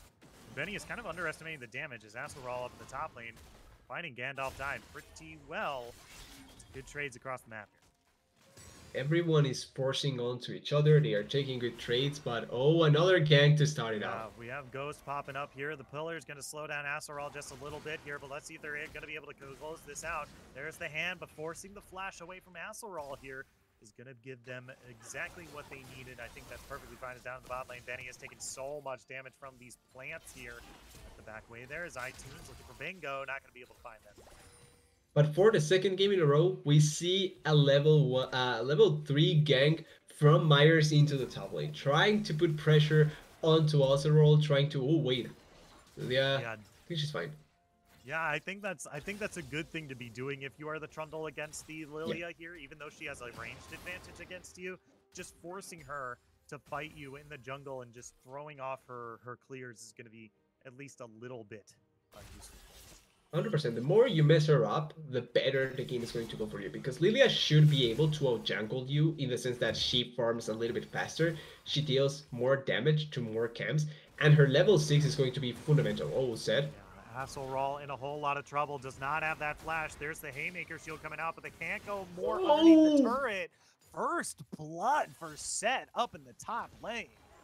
I don't know how that worked out, but great job by Asurol. Not only surviving, getting a kill back, and Lilia is not bothered by it at all. Like, she was already doing her camp. So right now, she's not only going to get accelerated in the game, doing the rest of the camps in the map, the game is just going to turn out so much better for the side of CQTR, because they have the advantage now. Yeah. Not to mention that Trundle has been spending a whole lot of time trying to gank this top lane, and you know, at first it was successful. But by the third time he had come into the top lane, his top laner dies. That's going to give a whole lot of tempo advantage over to the red team here. Right, we're seeing Set back and picking up a much better back than the Mordekaiser here, and it's also going to give some priority more to this Lilia here, because Trundle is down like 3 camps at this stage, and Lilia is about to double crap, and she just did. Just makes it happen. We're also going to see for the first time how MYNT Gaming plays without top lane having an advantage. Because in the previous game, top lane was ahead, I think, after the first 5 minutes with multiple kills. The top lane was just controlling everything that happened. But this time around, Zed has the lead. He has the extra damage, he has the minion wave advantage as well because he's 30 CS to 18. And he will be the one dictating the pace of the top lane. So it's going to be interesting how MYNT plays around this. That is so much damage. Died in a whole lot of trouble here. Asurol, I like how he came back to lane with just a bracer. I think that's really funny. I don't think I've seen that back like ever. What does this build to now? I'm still trying to learn new build paths. So Crystalline Bracer? I have is it no idea. for the item that gives you like that? Wait a second though. Oh, yeah. Toon's in some trouble here. Forced to flash over the Trundle pillar here, but Myers looking for a little bit more. Lilia around the corner here. Gandalf died. Man, taking a whole bunch of damage. Also, can we say that Gandalf, did he die? Did he really die? Well, he did. I mean, I guess, but he came back to life like pretty much instantly, right? Like, Well, that does happen in the Lord of the Rings, so I feel like we can call it out. We can say he did die okay. and then All came right. back. Yeah, died and came back. Yeah, I guess. At least it makes sense. Yeah, okay. At least it's So- nothing like Dumbledore dies or something like that. It's Yeah. that is something that I still like. I didn't watch the movie. I just learned that through spoilers. Because and the funny part is that I learned that and I watched the next movie, but I didn't watch that part, that one movie, because I already learned that Dumbledore died. So I was like, Yeah. is Like, it worth it at this point? it's okay. Like, that movie's not so good anyway. You know what's also not so good? Oh. Getting ganked underneath your turret, but luckily iTunes is going to be able to use that fate seal to get away. But here comes into the top lane. Gandalf dies. He's going to pull Aselral into the Shadow Realm here. Yami no game move. But it looks like he just does not want to participate in this Shadow game, so he's just going to have to back away. Both use ultimate, neither dies, just a typical top lane situation. Yep. But I like that we're seeing more focus from Dot Curry into top lane as well, because now that's a lane that has lead. That's a lane that you can play for and try and get as much advantage as possible. Yeah. Yeah, I mean, it is definitely going to see. I mean, we'll have to see how it plays out. Aselral definitely has like a pretty big lead here, and also importantly, doesn't really have a whole lot of damage items. Like, really only has the Doran's Blade, and Mordekaiser is sitting on the. Oh, wait a minute. Benny is taking really low here. The Ignite is taking, flashing forward with Anox, trying to find that last bit of damage here. Flashing forward, trying to get the return on the bailout, but not going to be able to find the kill this time. So if you're, I feel like if you're going to commit for that, you commit for that earlier, because you have the flash, you have the extra life, you commit for the kill and try and make it work out. If it doesn't, you're just looking silly there, flashing without any need, and then dying anyway. Yeah, I agree as well, but that is going to be a kill going over to Caitlyn here. You're going to see a Fiendish Codex, or never mind, double Amp Tones being picked up for the Zyra here. So, once again, more damage out of this bot lane here for MYNT Gaming is going to be definitely something really annoying to deal with as we get later into this game and these team fights start happening more. And the more damage that this 6 gets, it's not like he's not going to find any value anyway, so being behind in CS at this point in the game is not the worst for the 6. He gets Leandris that, like, he pretty much just can poke out from a safe distance and deal so much damage in the process. Yeah. We've seen just a little bit. Aselral and Gandalf died. Just this is going to be happening for the rest. Anytime Mordekaiser just walks up to lane, direct to cameras, just to be like, "Hey, fight's happening in the top lane." I think happening every time pretty much. Yeah. But yeah, I mean, we're even though we've seen a lot of trading down in this bot lane, I think it's going to end up continuing to be rather quiet. Ziggs doesn't really want to fight anyone at this stage of the game, and it doesn't look like he's stacking tier either, which is a little odd, but I think it should be fine for the most part here as Myers making his way up in this top lane to catch this wave. That pretty much just means that this should be a free dragon for them. Yeah. And because of the lead that they have topside as well, I can see them just trying to be proactively moving for that herald. This is a situation where now you can not only get both objectives, but make the set either get accelerated even more or give some gold to the 6 so that he can stay relevant in the game for as much as possible. Yeah. Now iTunes doing a whole bunch of damage on a bingo here. It's kind of exactly what you want to... Oh, really? A turret shot from all the way there? All right. Yeah, this is what you want to be doing as the Yone, making sure you're using that soul to pressure the Anivia on the other side of her Blizzard. So, and the more crit you get, the better that those trades get. So, yes. Hey, I got a rhyme. Nice. Yeah, look at that. Look at that. There's a character in World of Warcraft, and he just goes, ooh. He like makes a rhyme at one point. He just goes, ooh, I'm a poet, and I didn't know it. Splendid, like. It's like there's a lot of things that I don't know about WoW because I don't play it. but the small interactions from characters are things that I hear from even from other games. So it's just Yeah. fun to hear from it, like listen from it. Yeah. Yeah, I'm World of Warcraft pilled right now. They just they gave us pre-access to the Drakthir, and there's like a big world event going on in World of Warcraft right now. So I'm just it's always on my brain. I can see. I can understand that. Yeah. That happens to me with League. Oh, Okay, hostile takeover comes out here, but it's not going to land on anyone. Handshake Renat comes is across dead. as well, but it lands onto a minion. Nowhere to go. Benius is going to fall. Ace in the hole comes out on the Tucky Thick, and Amox is going to be the one finding the kill there. As here comes iTunes in from the river here, looking for the Caitlyn, but can't quite get there in time. That Caitlyn is long gone. Might be able to bait it out here. Here comes Trundle in as well, but looks like they're also gone too. Just like in the previous game, I don't think that the Leona killing was it with how it ended up playing. I don't think this 6. Oh, wait. I don't think this 6 Renata is it. Oh, Anivia, though. That's a good Drowsy onto the Anivia here. Might be able to pop the pop the passive there. So we're going to see Egg Anivia for a little bit here. So they're going to back away. I think popping the passive is pretty good for you as well. Didn't burn the flash either, but still relatively fine for you. Yeah, you don't really need to keep on fighting at that point, and this just makes for the laning for the Yone even better. Because now any trade that you go for that is aggressive enough can turn into a kill, because Anivia has no passive. Yeah, still looking for that that Trundle there. Still not a whole lot of kills in this game in comparison to the previous one here. And we're seeing Yeah, we a had whole much lot more. of fishing for them, a whole lot. So we're definitely going to see maybe a little bit more. As Gandalf died, taking some damage from Hasselral up in the top lane here. Conqueror did proc, so might be able to find a little bit more, but it looks like he doesn't want anything to do with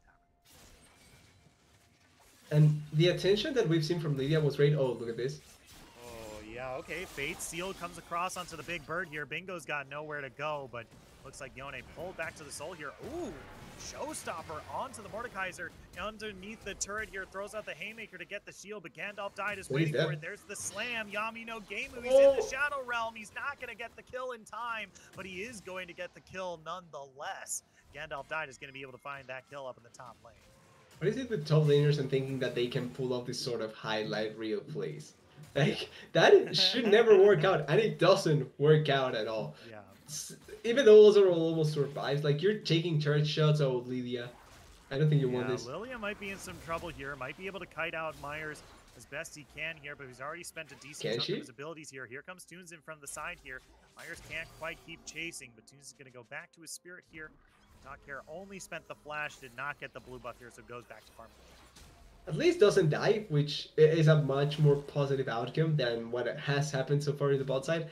So I think they take that, but it's still the same thing of being too aggressive when they don't really have measures for it. Like, they don't have the push in top lane to be able to go for that. Still, the Yone was pushing mid lane, so he was able to reunite with the Lydia, but really wasn't able to achieve much anyway. So it's not really moving around with the team like you should on the side of UQTR. Yeah. And now we're seeing Gandalf died finally able to answer the damage from Hasselral here, who looks like is that a new item? Yeah, that is one of the newer ones. Oh yeah, okay. This is a new one. Charge up a powerful attack against enemy champions over 3 seconds within 7. Well, you're within 700. Okay. All right. It's like kind of a way to deal a pretty big one-hit attack at a point in a fight. All right. And that way you can destroy a backlane member or someone that should be dead at some point, at any point. Yeah, I mean, it seems pretty solid. It's, you know, it seems like Undying Grasp to me, or Grasp of the Undying just on a mythic. But better, yeah. Venius, oh my god. Okay, well, that's one down, and they got a teleport coming in here. Care, I don't think you want to be in here so much longer. That's going to be the Drowsy here. Let's see if they're going to make him take a dirt nap. Oh, she doesn't die, though. Fate Seal comes in. That's going to be the Dole. They were able to turn this fight on their head here. Gandalf died taken incredibly low. The Zyra ultimate comes across, but not able to finish anyone off here, as that's big. They're looking for a little bit more here, but the dot is ticking from the Ignite. Going down, but they're still looking for more iTunes. Now dashing onto Bingo here, looking for that last bit of damage. The Blizzard comes out, dashes forward, tries to get the last bit of damage. The Q comes out from Shink, still not not able to find it, but it's 4 for 2 at the end of the day. The red team comes out big, and now they're going to be able to secure the Infernal Drake. It resets, but it's still an Infernal Dragon going into their pockets. Another ocean. League of Legends loves the ocean. That's why we're seeing so many of them. But that was such a good fight coming in from the side of UQTR. Really well executed, really well done. It starts with Renata dying, but she's pretty much at this point an old bot, and if she's dead, it's not like it matters that much. The fight goes really well because they killed Caitlyn at the start of it. The sleep into the Mega Inferno Bomb from the 6 is enough damage to at the end be able to take the fight. And I wasn't sure it was going to work out like that, but it works out and it's perfect for them. Also, we saw the power from the set as well in that fight. Yeah, as now we're going to take a look at the gold one more time. We're looking at 16 and almost a half minutes into this game here. Up 1 kill and up 1,000 gold is actually Mint Gaming at this stage. Up a Rift Herald, but that might be tied up in just a moment here as we see some folks maneuvering around that objective on the top half there, and down to Drakes. It's again Mint Gaming, as both these teams still tied in turrets here, but this game is still pretty even though this same game says Mint Gaming is in the lead. Astorol is that showstopper up in the top lane here. That tower's gonna keep them shoved off here. Astorol nowhere to go. Has it go down. Caps Benius throws out the ultimate, but it doesn't land onto anyone. You have 3 people answering this push into the top lane here. Yami no Gemu gonna pull Dotcare into the Shadow Realm here. Puts the Mordekaiser to sleep. Already so much damage onto the Master of Steel. Here comes in Caps. Dotcare is going to be the one picking up the kill up in the top lane. They're going to have to do something drastic to make up for what they've lost in the bot lane. They've lost a turret, and now they're losing pressure on it too. They do have the 6. Oh, I was just saying, but he's dead. Yeah, well, they had the Ziggs. Yeah, so I really don't know what the hell was 6 thinking there. Toxic should have just pushed away. Renata is in some here. trouble now. Flashes away. Oh, wait, actually, there we go. Benius picks up the kill there, but they still haven't taken the Rift Herald.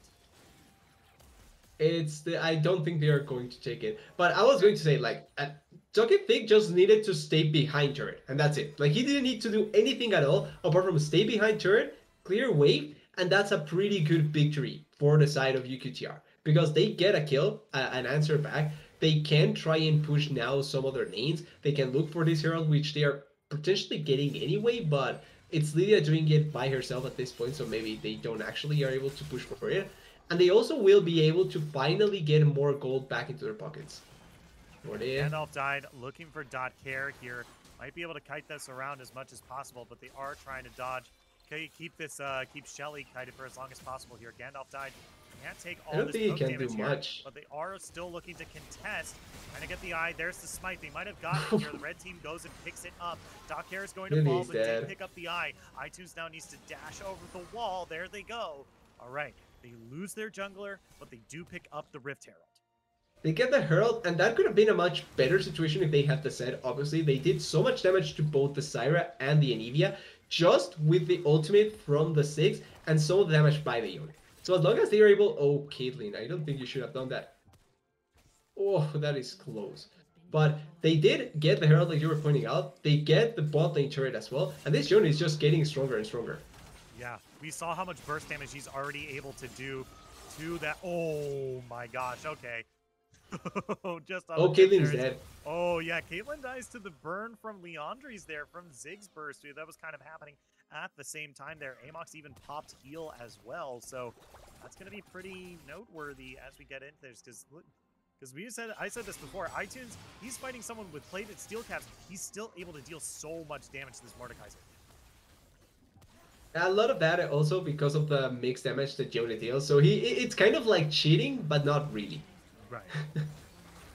It's almost like that, but it's not cheating, I think. Dives right in. Gandalf died, taking a whole bunch of damage. There's a lot of damage, might though. Be able to find the kill. There it is. iTunes up in the top lane, going to be able to kill the Mordekaiser, sending their team already tying up the gold finally in this game here, and maybe giving their team a lead is going to be important for the next 30 seconds because we've got an Ocean Drake spawning. I told you it was like cheating. Pretty much felt like it was cheating getting that kill, especially against someone with armor, but it's just how Jonah works. And like you were pointing out, with the lead now in the favor of UQTR, they have the tools to try and force that next dragon. They already have the first two, so they would be putting themselves in soul point.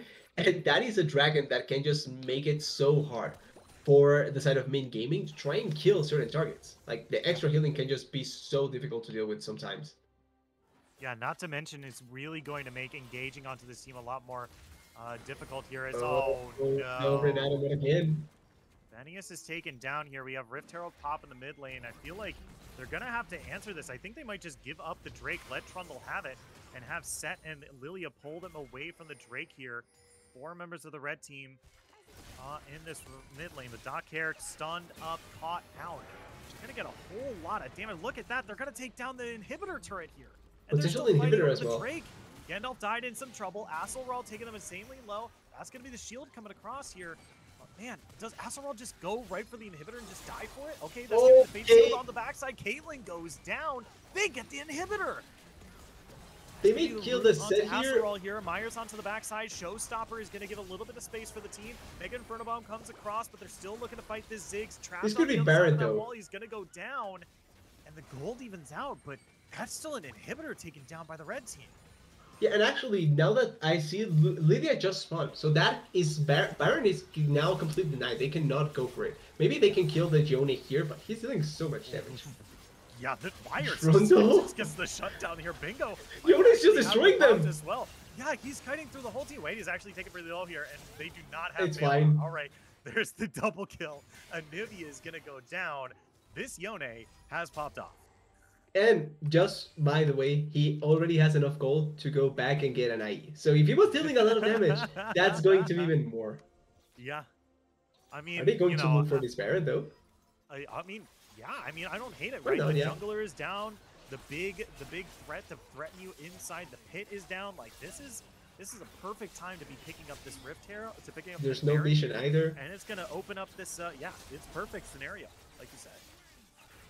It's amazing how well the side of UQTR has been able to turn around what was looking like a really bad situation, because they were losing turrets in bot side, they were losing the tempo in the game, but 2 fights, particularly with the Yone, that iTunes has been able to make it work, have been able to turn around the situation in the game, the pacing of the game, and now it's looking like UQTR should be able to not only win it, but do it without much difficulty, because they have the champions to be able to deal with them. Yeah.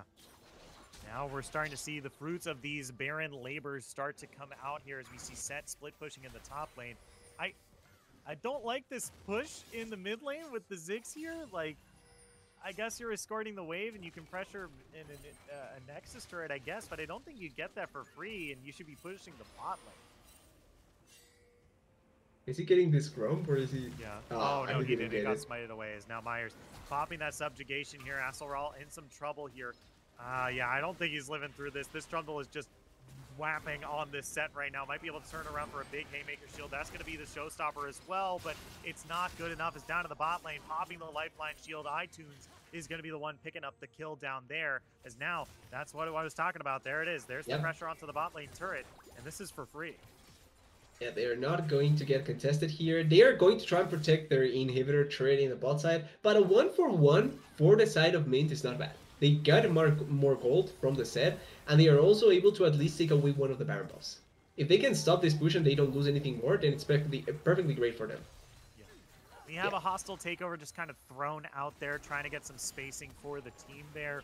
It seems as this team just is waiting for this for these minion waves to push in, and sadly for them, Caitlyn does clear these waves pretty quickly, so have to see how they respond to that, but it looks like they're just trying to find this Trundle here who immediately escapes there. And Nia is also tiresome to deal with as well. She has a lot of whiff here. Ooh. Lilia's in some trouble here, pulled into the Shadow Realm. Yami, no game. Maybe that, yeah. Oh no. The slam animation still continues even after they have been put to sleep, as now Benius is in trouble. Myers looking to run them down here. They've got the shield from their missiles. They've got the bailout on them as well, but it's now finally run out. They're flashing away. iTunes is going to be the one picking up the kill, but Trundle gets the DOT kill on to Renata Glass there. So they're going to be able to walk out, ending up being in the favor of the blue team here with the amount of kills, but the gold is still in favor of the red. You know what? I'm glad that Renata dies here because it wouldn't be fair that the Yone is just able to destroy Myers like that in that situation, and Renata just Yeah. gets away without a worry in the world. So Yeah, really yeah, nice yeah. that at least they get that back, but the game is looking really difficult against the Shone. They need to shut him down. That's the number one thing that right now the side of MYNT needs to look for. They need to kill the Shone.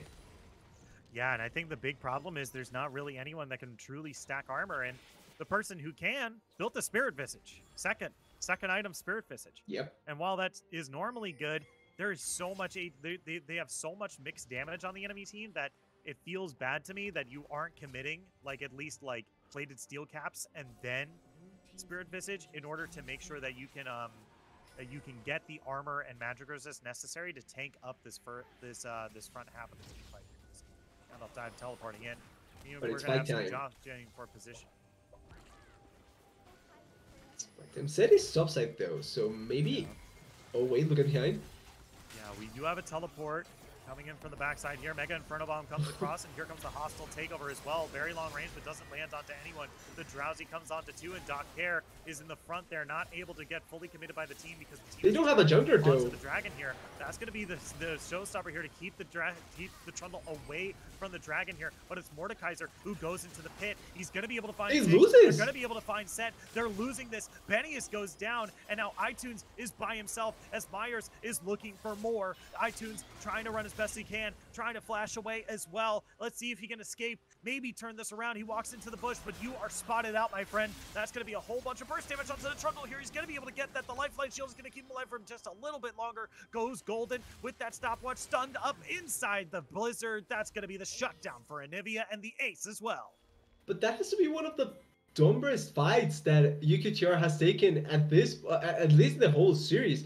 It looked like they were poised to be able to take it completely, but every ultimate completely disjointed from what they wanted to do. Lilia flashes in with the stopwatch, yes, gets 2 sleeps, but there's no follow-up at all. Yone is 20 miles away, there's no 6 ultimate, there's no hostile takeover, there's nothing that they can really do to pull it up. And when the set finally decides to follow up, he doesn't have the damage or the backup either to try and play this off.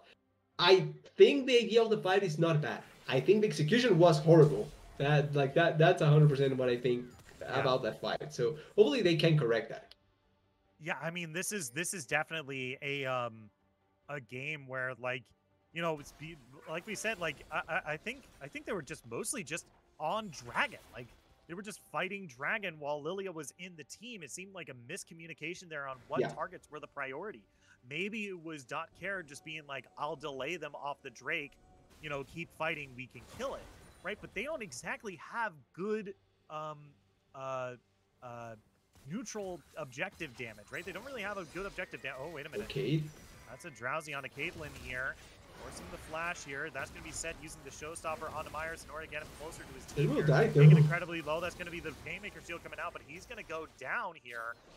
That's important to take a note of, because now, that's now 2 members, or 1 member of the red team down. Lilia is dead as well. Make that 2. Lilia goes down as well. They might be able to go over to the Baron now. So they pick up Set. They try to go for the Caitlyn, which is not bad, but Lilia kind of messes up her combo, gives the window for Caitlyn to flash away, and they cannot force a trade. And now they're in a spot where they cannot force this Baron. Like, I don't think the side of UQTR can respond to this Baron at all. Like, they can try and steal it, but... We do have a few. Oh, okay, that was closer than it needed to be. Yo, okay. They don't steal the Baron, but a cheeky kill on the Mordekaiser is actually pretty big there, because that's 1 less person with the Baron buff. Well, yeah, at least it's 1 less Baron, but I think that having it on the Caitlyn and the Anivia is more worth anyway. Yeah, agreed. So we try to take stock of where we're at. We're looking at nearly 30 minutes into this game, up 1.4 thousand gold. Tied in dragons, but down in turrets is the blue team, MYNT Gaming. And on the red side, it's a UQTR Academy, who are down in kills, down in gold, tied in drakes, but have some more turrets to their name here. It's just this whole. We should just say that I feel like this gold lead seems fake, right? And it's just because the gold has said that one team is in the lead, but it's just been even this whole time. Yeah, like honestly, I don't feel like Mint has been ahead that much. Yeah. Like yes, they have the gold lead, and a lot of that has to do with the Baron buff, but it's not like they have been able to push the issue consistently, and also like they still don't have ways to handle this unit. Like the only way that they have is Mordekaiser ultimate, so that you can essentially take both of them out. But apart from that, there's not anything else. But it was also true in the previous game as well, because even then Mint Gaming had a lead for a decent chunk of the game, but it was UQTR who was able to finish it out and win the game at the end, right? So these two teams are still pretty close here, even though it's about a 2K lead for the blue team right now. Maybe with now the Baron buff, they can make more use of it. Ooh, they also hit. Yeah, I think they kill Yone. We also here. have a teleport coming in from flash. Mordekaiser as well. Yone's going to be pulled back to his soul here, and this is going to be a big issue because Yami no Gameu .care is trapped by the Mordekaiser here. No the flash. rest of the team is getting ready for this Lilia to leave. Does not have that flash available and is going to go down the second that they leave the Shadow Realm. Going to use that hostile takeover to get them a bit of space did as here. well. Look at who's rooted up. That's going to be the showstopper, putting Myers underneath the turret here, but not going to go down as the blue team continues to push. Mega Inferno Bomb comes down, but immediately gets Zhonyaed by Gandalf died here. Bingo's taken incredibly low here. Might go down. That's going to be the egg coming out here, but I don't think they're going to be able to pressure. Does it that matter? Yeah. As much as they'd like. This turret continues to take damage from this Caitlyn here. They're going to have to make a big play, maybe keep them off these Nexus turrets because they are doing nothing but continuing to push in this mid lane here. They get the inhibitor, they back away, they reset, they might be looking for this Ocean Dragon. And I think this is Dragon time, although Yone has teleport. I think that if he teleports to one of these wards near the bush, he can actually get a lot done with ultimate, but I don't think he's going to go for that play. They did what I didn't expect them to be able to do, kill this Yone. But a lot of that has to do with the fact that they have complete control of the map thanks to this Baron buff. So there's no vision to deny them anything. The Yone gets completely stunned, like for at least 5 or 2, I would say 5 seconds is enough time. But well, he gets stunned for so long, and then it's just such an easy kill. And slowly but surely, the rest of the team follows in the one at a time strat that I'm not a fan of, but it ends up working out great for the side of Mint. Yeah. I think it's working out great for them. A lot of mistakes, and I cannot go for how many mistakes UQTR has been doing with how far away ahead they were and how easily they added to try and control the game. But Mint has been doing a great job at punishing those mistakes. Yeah. Now Gandalf died looking for this set on the top lane here. Not even the Zyra can land a snare here, but it's clear where the blue team wants to put their attention. Because if you take a look at the timers on the top side of your screen, on the right side of our screen, it is about a little less than 2 minutes for this Baron here. So getting some early vision here, getting some pry off this top lane is going to be important as iTunes has his lifeline shield popped in that bottom lane. I do think that he can potentially take the fight into the Nivea, but important that the Nivea is doing so much damage to this Yone. Oh. Yeah, that's going to be the Fate Seal coming across here, but Bingo has dodged it here. And important, he puts the Blizzard right down on the soul. He's spawn camping the Yone. Going to be able to pick up that kill down in the bot lane there. This is going to make this split push that much harder to deal with. When Yone doesn't even, when the Nivea doesn't even need to use the flash to evade your ultimate, you know that something's bad. Yeah. And it's not that great for... And it's funny, iTunes was doing great, but now we're reaching a point where he's controllable. Apparently, essentially. Yeah. And what else can the side of UQTR do? Because it was pretty much on the back of iTunes. Yep. And now it's just looking to be a lot harder here as this gold lead. Like I said, you know, this gold lead is a little bit deceptive because we have seen this team have seen these two teams be a lot more even than the gold lead would suggest. But now we're seeing even more of a gold lead creep up. It's nearly about 5,000 gold that separates these two teams. It's like 4,000 and some change that can be rounded up to 5,000. But it's still just like a number that has to be respected because in a lot of these fights, you know, we're seeing UQTA get caught out and then get immediately bursted. You know, this team does have a lot of damage, and you have to respect it. Have to. still with the state of the game that we're currently in, I don't think that the side of Mint has to worry about anything pretty much. Like they just back. They can go for Baron, get it, and try and close out the game at that point. But even if they don't close it out, they also have 3 Ocean Dragons and potentially can get the soul. So closing out the game even easier. Yeah, as we see the things coming in here. Dragon, they are positioning, jockeying for position around this this Baron pit here. To be careful, because UQTR has played some of these fights pretty well, but have been caught out in the past. Now, Base Breaker onto Gandalf died here. That's going to be the showstopper onto the backside here. Hostile takeover across the whole team, but look at where Yone is on the backside. Mega Turtle Bomb comes across, but they are holding huge damage from Doc here. They're going to start hippity-hopping away. I don't think they can do that. I don't think they're going to be able to be stopped this time as Azelral 1v2ing the Mordekaiser and the Anivia here. Finally goes down at the end of this fight, but they're going to have to maybe re-engage here. They're so incredibly low, this team. Oh, they're going to have to back here, but they're looking to go re-engage on the Baron. They have the Anivia, they have the Caitlyn still alive, they can deal with this Baron buff pretty easily, and there's not a lot that the side of UQTR can do to respond. Like, there's only one teleport left, and it's the one on the Yone. So it's a pretty easy Baron to collect, and they can look for the Dragon now. Back and go for Dragon, and then close out. Yeah.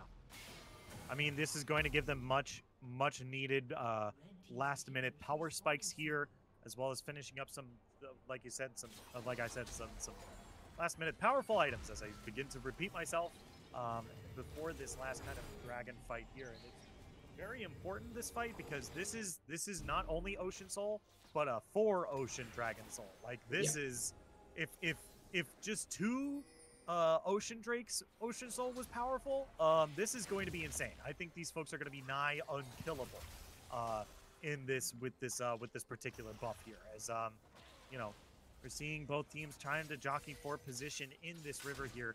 We'll have to see how they play this out. Setup is now in place. Oh, Anivia just destroyed Renata. Yeah, and this is how well Bingo has been playing this Anivia all game here. Bingo goes golden to ignore that hostile takeover, and now iTunes having to use that face shield in order to get out. The showstopper there is going to come in as iTunes is taken incredibly low. Bingo finds another kill as That's it. Oh man, they're trying to get away. Tucky Thick is the only member left, but it's an ace for the blue team. Myers is wailing on the turret, but we got TPs coming into the mid lane. They've got the Baron buff. They've got 2 members. They've got 2 cannon waves. They're pushing to end the game. And at the end, they prevail in the fights. Renata gets picked up, dies immediately, doesn't really accomplish anything, and that has been a bit of the story of the game. Renata and Zed really have not been the champions that we were kind of expecting to see in this game. Same with Lilia to a certain degree. 1-8, 1-8, 1-9, not the scorelines that maybe we were expecting from UQTR. The other members, I think, were playing well enough, but like the way that they were set up to play was really difficult. And when they finally were able to find an angle to win the game out, they gave it away completely, and then just were able to play it out perfectly. Yeah, for sure. I mean, this was a team that was looking pretty good coming in. They had some solid early leads, but weren't able to really translate it into anything in that early game there. And slowly but surely, they started to lose more and more ground on the map. And because that Mint Gaming slowly outpressured them, slowly beat them out, and in a lot of cases, Bingo on this Anivia was catching them out every single time. And the second even one person was out of position, immediate wall stun, Blizzard dead, right? This Anivia has been a menace to UQTR, and maybe we'll see a ban of it in game number. The Anivia really felt like a pretty good difference maker, and it was also countered by the Yone. Like, the Yone came in later on the draft, and the impact from the Anivia ended up being super massive. I don't even remember if there was a solo kill between the Anivia and the Yone in the mid lane. Yeah, for sure. As we are going to take just a quick break, and when we come back, we're going to be on the rift of game number 3 of tonight's feature match, Mint Gaming versus UQTR Academy. Don't go anywhere. We'll be right back after this.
Hello, welcome back, Style Esports fans. My name is Shinkari. I'm joined here by TDS, and here we are in game number 3 of UQTR Academy versus MYNT Gaming, the featured match of this evening and the match point for both teams.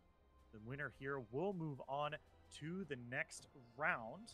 I have to double check to see. Okay, so we don't know who they're going to be facing in the next round, the winner. They are going to be the winner of this match is going to move on to face the winner of Bedtime at 7 versus 5 Cheese Ravioli, whereas the loser is going to go on and fight the loser of Mythic Rising versus NJIT Highlanders D2. So we have some stakes on the line here. UQTR Academy favoring that Trundle pick one more time.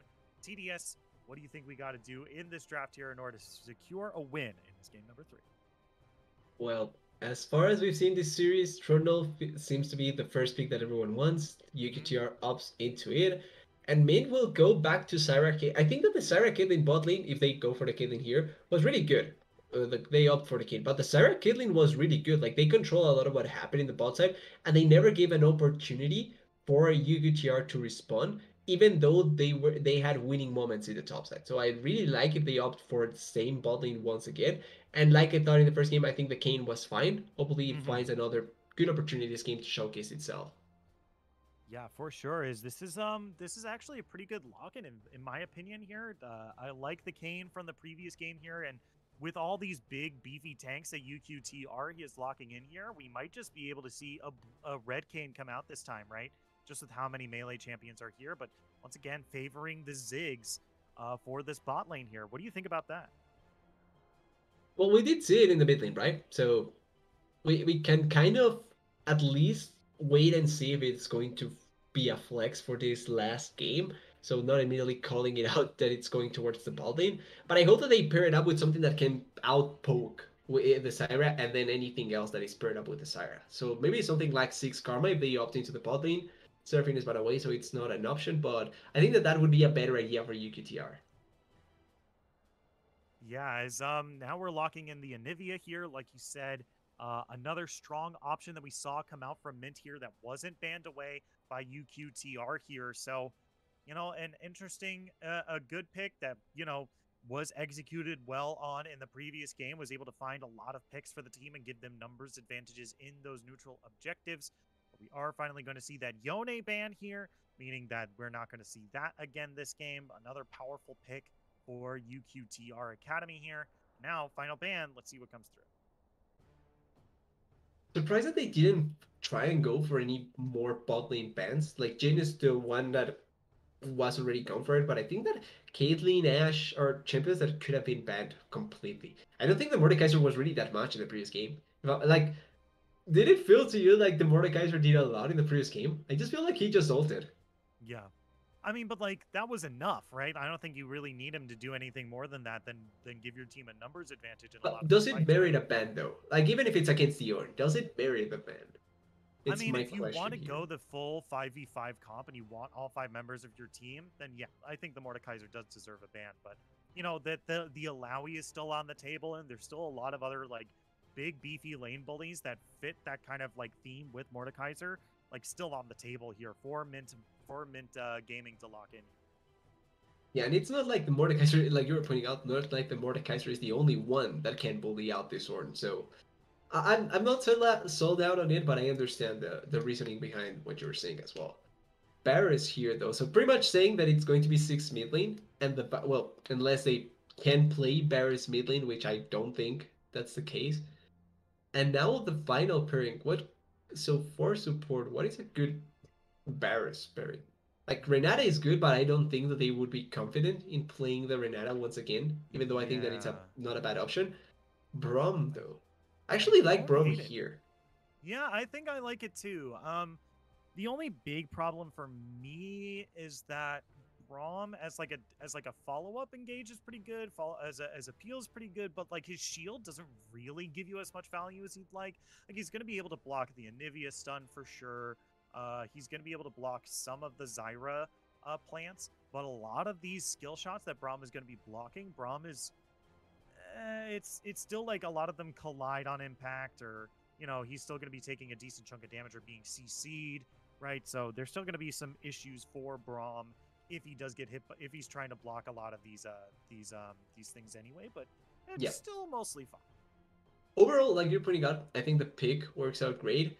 I feel like the main purpose of the shield this game is going to be for the Caitlyn, much more so than any other champion because of the auto attack consistency and all that. Mm-hmm. But the value from the disengage as well as the follow up for ultimates, especially because you brought it up, he's not going to be the main engager. So Yeah. being a follow up to that main engage can be really good. And he has Ornn and Trundle to play around with.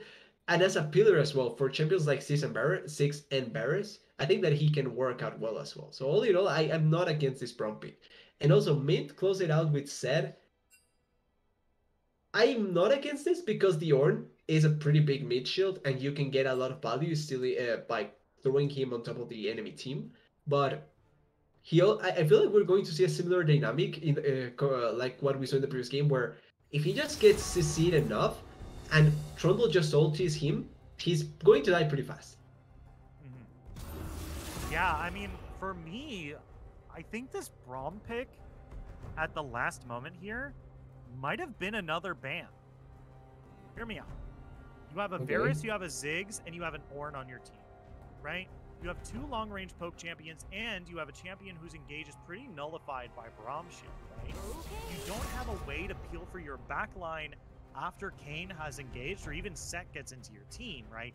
So if you lock in the Varus B4, right, you still have your B5 pick, and by the time you've locked that in, you're like, oh, hey, Braum is on the table, like, let's just lock it up. I mean, the only problem with this thought is that there's no way to place Braum into MYNT's composition as it stands, which is kind of like the biggest thing against my like, behold my forehead play, you know. But this is still something to like keep in mind that like, hey, like this could have gone the other way if they were cheeky about how they maneuvered all these champions around them. Also, I feel like this is the first game that we're going to get a pretty similar head-to-head in terms of composition. Yeah. Because both kind of want to do the same in terms of fighting and team fighting. They have poke, they have utility in terms of poke, they have junglers that can try and gank, but, well, Kayn mainly doesn't necessarily opts into that consistently, but they have a lot of tools to try and play up this game. And I think that, like we saw in the first game and in the second game, when it comes to objectives, they are crucial. And with this sort of compositions, it's where we're going to see the game get defined pretty much. Yeah, for sure. I mean, the big thing for me is that I want to excuse me. The big thing for me is that when you have 2 team compositions that are exactly the same as one another, you have to watch this early game, right? Because once one team does what you do, but better, it's really hard to come back from that scenario, because the scenarios where you're good is also the scenario where the other team is better.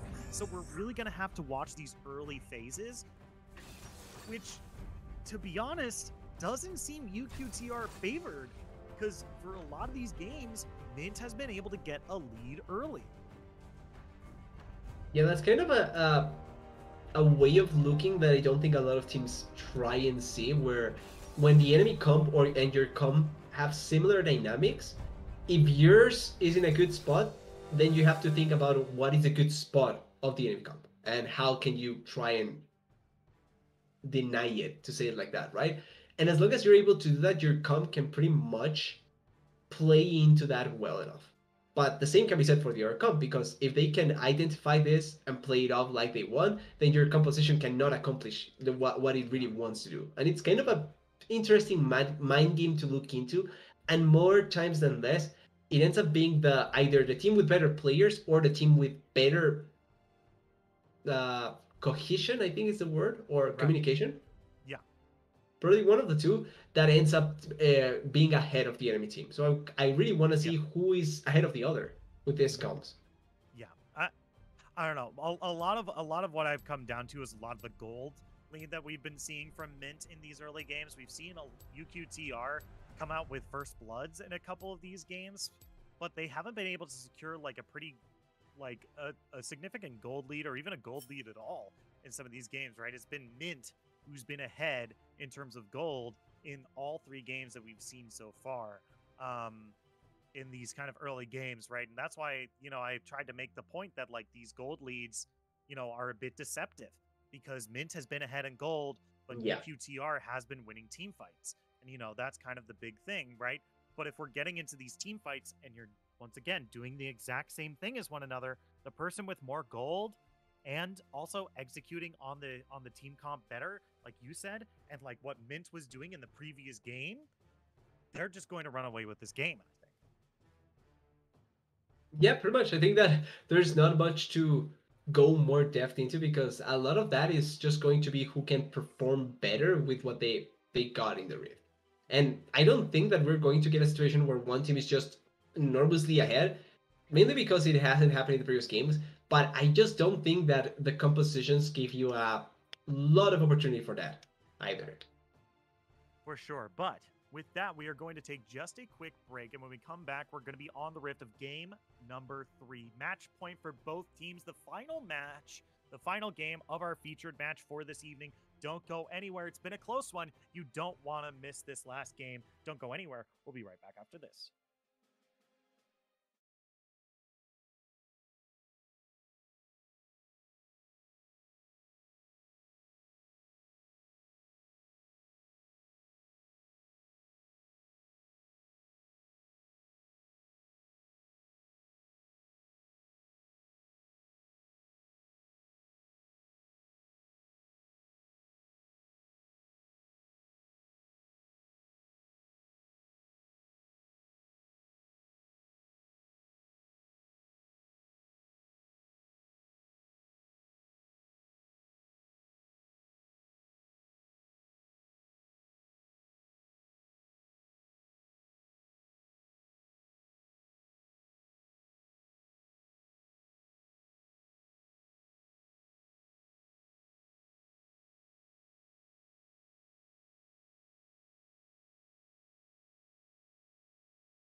Hello, welcome back, Style fans. Welcome back, Welcome back to Style Esports. Here we are, game number 3, UQTR Academy versus.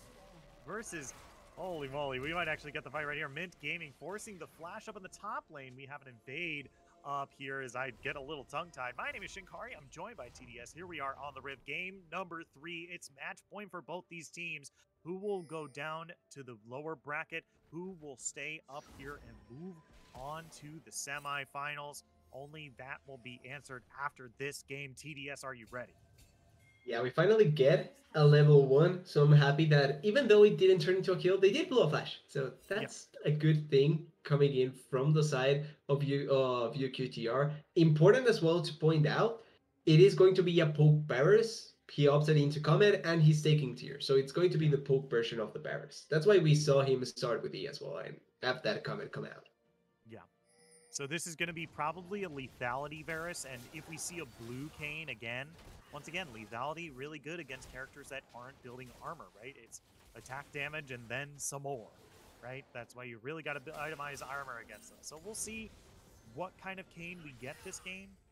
There are a lot of range characters to get that blue essence, but, you know, this is still a good game for red as well, right? There's a lot of good frontliners to start healing off of in this game as well. So we'll have to see. We do see the Conqueror come out with Kayn. We have seen blue Kayns take Conqueror in the past, so we'll have to see as this game goes. I think there's too much CC this time around for the blue Kayn, so like you're pointing out, this game has more avenues for it to not only survive, but maybe find better sustainability in fights. And I think that that is something to at least take into account if you're Myers. That also means now that you have to essentially focus either top lane or bot lane attack bro, because you cannot go for mid lane or the Myers at all. Yeah. As we're seeing this, we're seeing probably what we're going to expect up in the top lane here. Ornn typically better against bigger, tankier folks because he just out-damages them early. Having someone who matches his damage is going to give him a little bit more of a harder time. But, you know, Ornn does a whole lot of damage, and you can't count him out in these engagements as we're seeing in some of these trades here. It may be noodle fighting, but Ornn is one of those noodle fighters that really deal a lot of damage. So you have to be careful anyway. Yeah, he's like a real thick linguine. Pretty much, but really thick and really long. So you're Yeah, not like the hit may be delayed, but it's gonna hurt. Yeah, he's an udon noodle that's been in the soup too long. You can even hear a whip crack when it falls. Yeah. Like He's a pool noodle. Wait, Meanwhile, that down though. ooh, we have a fight up in the top. Gandalf died. Gonna get that Haymaker shield. Asaral not gonna be able to find that, but he's still looking for it. Flashing forward. Gets the knock up here. Can he get that last bit of damage? Not gonna happen. First blood goes over to Kayn, and I admire looking for that first blood return kill on the team side. The W cooldown must have been so close to coming back up, but it's a first blood for the Kayn starting up, and we were talking about this, trying to gank top lane to try and get those red souls. Worked out great, gets the first blood, gets those souls, and now puts the set in a better spot. He even has the wave set up close to him, so it's much better for him to try and farm. Yeah, okay. We're finally seeing some, we're seeing Myers show up into this mid lane here, just trying to put just a little bit more threat onto the Ziggs here, is just kind of freely farming on the backside here. Just should note that this Ziggs has not been building tier, and I feel like that's a core item. I could be wrong, but I feel like I've seen Ziggs build tier a whole lot. Maybe that's just a bot lane Ziggs thing? Maybe a top lane 6. I think it depends a lot on what you want to do as a player, because tier delays your build a lot, and most 6, or at least a good amount of 6 that I've seen, desire more having that burst potential. So if you opt into the tier, you may delay your burst potential a little bit more. And having also the Archangel staff doesn't really set you up to burst a lot of champions out. Like that is for more long kind of fights than just immediate destruction. Yeah, for sure. I mean, yeah, that definitely does lend itself to better of a more like bottom lane 80 carry in quotes kind of role, where you want someone who has long sustained damage. And just like you said, you know, Seraph's Embrace doesn't really give a whole lot of AP anymore, right? I think it's about like 40 or 60 or something, which is pretty comparable to a lot of other AP items. And it's not like insanely good. It just gives a lot of ability haste now. So that's really where the power in that item is. And if you can't really take advantage of that, then it's not going to be as useful. With that in mind, though, like we have to think that if he opts into that sort of bursty style of 6, much more so than just consistent damage, their objective this game may be to play it off of their ulti cooldowns. Like not really play off of trying to deal a lot of damage consistently and things like that, but as soon as they have ultimates, force a fight and in that duration be able to win the fight. If they lose it or if they don't get anything off of that, then they're not going to find a lot of angles. Top lane ulti. Yeah, we have an Ornhorn up in the top lane there, but it doesn't look like it's able to get in a whole lot here as they're going to collapse. Ooh, good Ramhorn onto the Trundle pillar there. Showstopper's going to pull Trundle underneath the turret. Mega Inferno Bomb is going to make it a 1-for-1 up at the top lane here, but Myers is looking for a little bit more. Azeral has taken too many turret shots here, but might be able to turn it around. There's the clap, there's the damage, there's the flash away from Kayn there as Ziggs shows up into this top lane here, trying to scare this Kayn off of the Ornn here. Now that he's level 6, could have been a potential for the King to try and follow up, but before that it was really hard. Like, he doesn't have ultimate, he's level 5, and then the 6 also comes in. It's good that they are able to trade the kill and make it a 1-for-1, but they also losing a lot in the mid lane thanks to that. Like, Anivia is free pushing, getting ahead of the 6, and they say he's also coming back to lane without missing out on much. Like, yes, he's down 10 CS, but it's not going to be the worst of the worst, so it's not like it's going to affect him that much. Yeah, he's down about a wave, a lot more than a wave, like 2 waves of CS here in the mid lane. I think it's a wave and a bit, yeah. Yeah, but he comes back to lane and immediately farms like 3 or 4. So, you know, he's going to be getting back into this. He's a Ziggs. He's going to be farming back relatively easy, but Bingo has been playing this Anivia so incredibly well. Exactly. The second game did so much as the Anivia to not only keep up the push, but also deny a lot from the Yone. And this game as well, doing a really good job at keeping himself up in a really good spot. I don't think they can kill the Braum at all here. Like, I don't even think you have enough damage to deal a lot of damage to the Braum, so yeah, it wasn't going to work out that well. But they do have the setup for this first dragon, and Trundle is subs, so there's barely any potential action that they can do. Yeah, so Trundle has to make a play on this top end here, but look at how much damage Set does. Holy moly, Trundle really can't deal with that, and now has to back away and can't really contest the Rift Herald as easily because the dragon has already been taken. If Kayn makes his way up here, or if Set makes his way down, this Trundle is in a whole lot of trouble. Set did take a pretty big trade, so I'm not sure if they are going to opt into that, but they are collapsing onto the Trundle. Yeah, there is the ultimate up, so down to half HP here. They do have the Call of the Forge God available. Really want to fight Braum this. is pathing his way upwards as well. This might just be the leash for the red team here as they go and collect Shelly on this top half of the map. We have the first Drake and the first Rift Herald as well. 2 of 4 of the first objectives here go over to the red team. You would think that they would opt into a fight because they did have 6 and Ornn kind of moving into position, but Trundle wasn't level 6. Like, he just hit level 6. So he was not only at a disadvantage, but his ultimate makes a pretty big difference. And the Kayn in comparison was level 7. So it just makes sense that they don't opt into that fight at this point at least. And better to try and set up for a future fight than right now. Yeah, for sure. Is now seeing Bingo just a little low on mana here. iTunes might look to capitalize, but Kayn is waiting around the corner here. Mega Inferno Bomb comes out. That's going to be the smite from Myers. Looking for a little bit more here. That's going to be the Umbral Trespass. Flash to bring him underneath turret, but it's not quite good enough. Myers looking for the return kill on iTunes here, but Doc Hair is taking him already so incredibly low. It's going to be the take from the red buff. Picking up the kill in the mid lane there.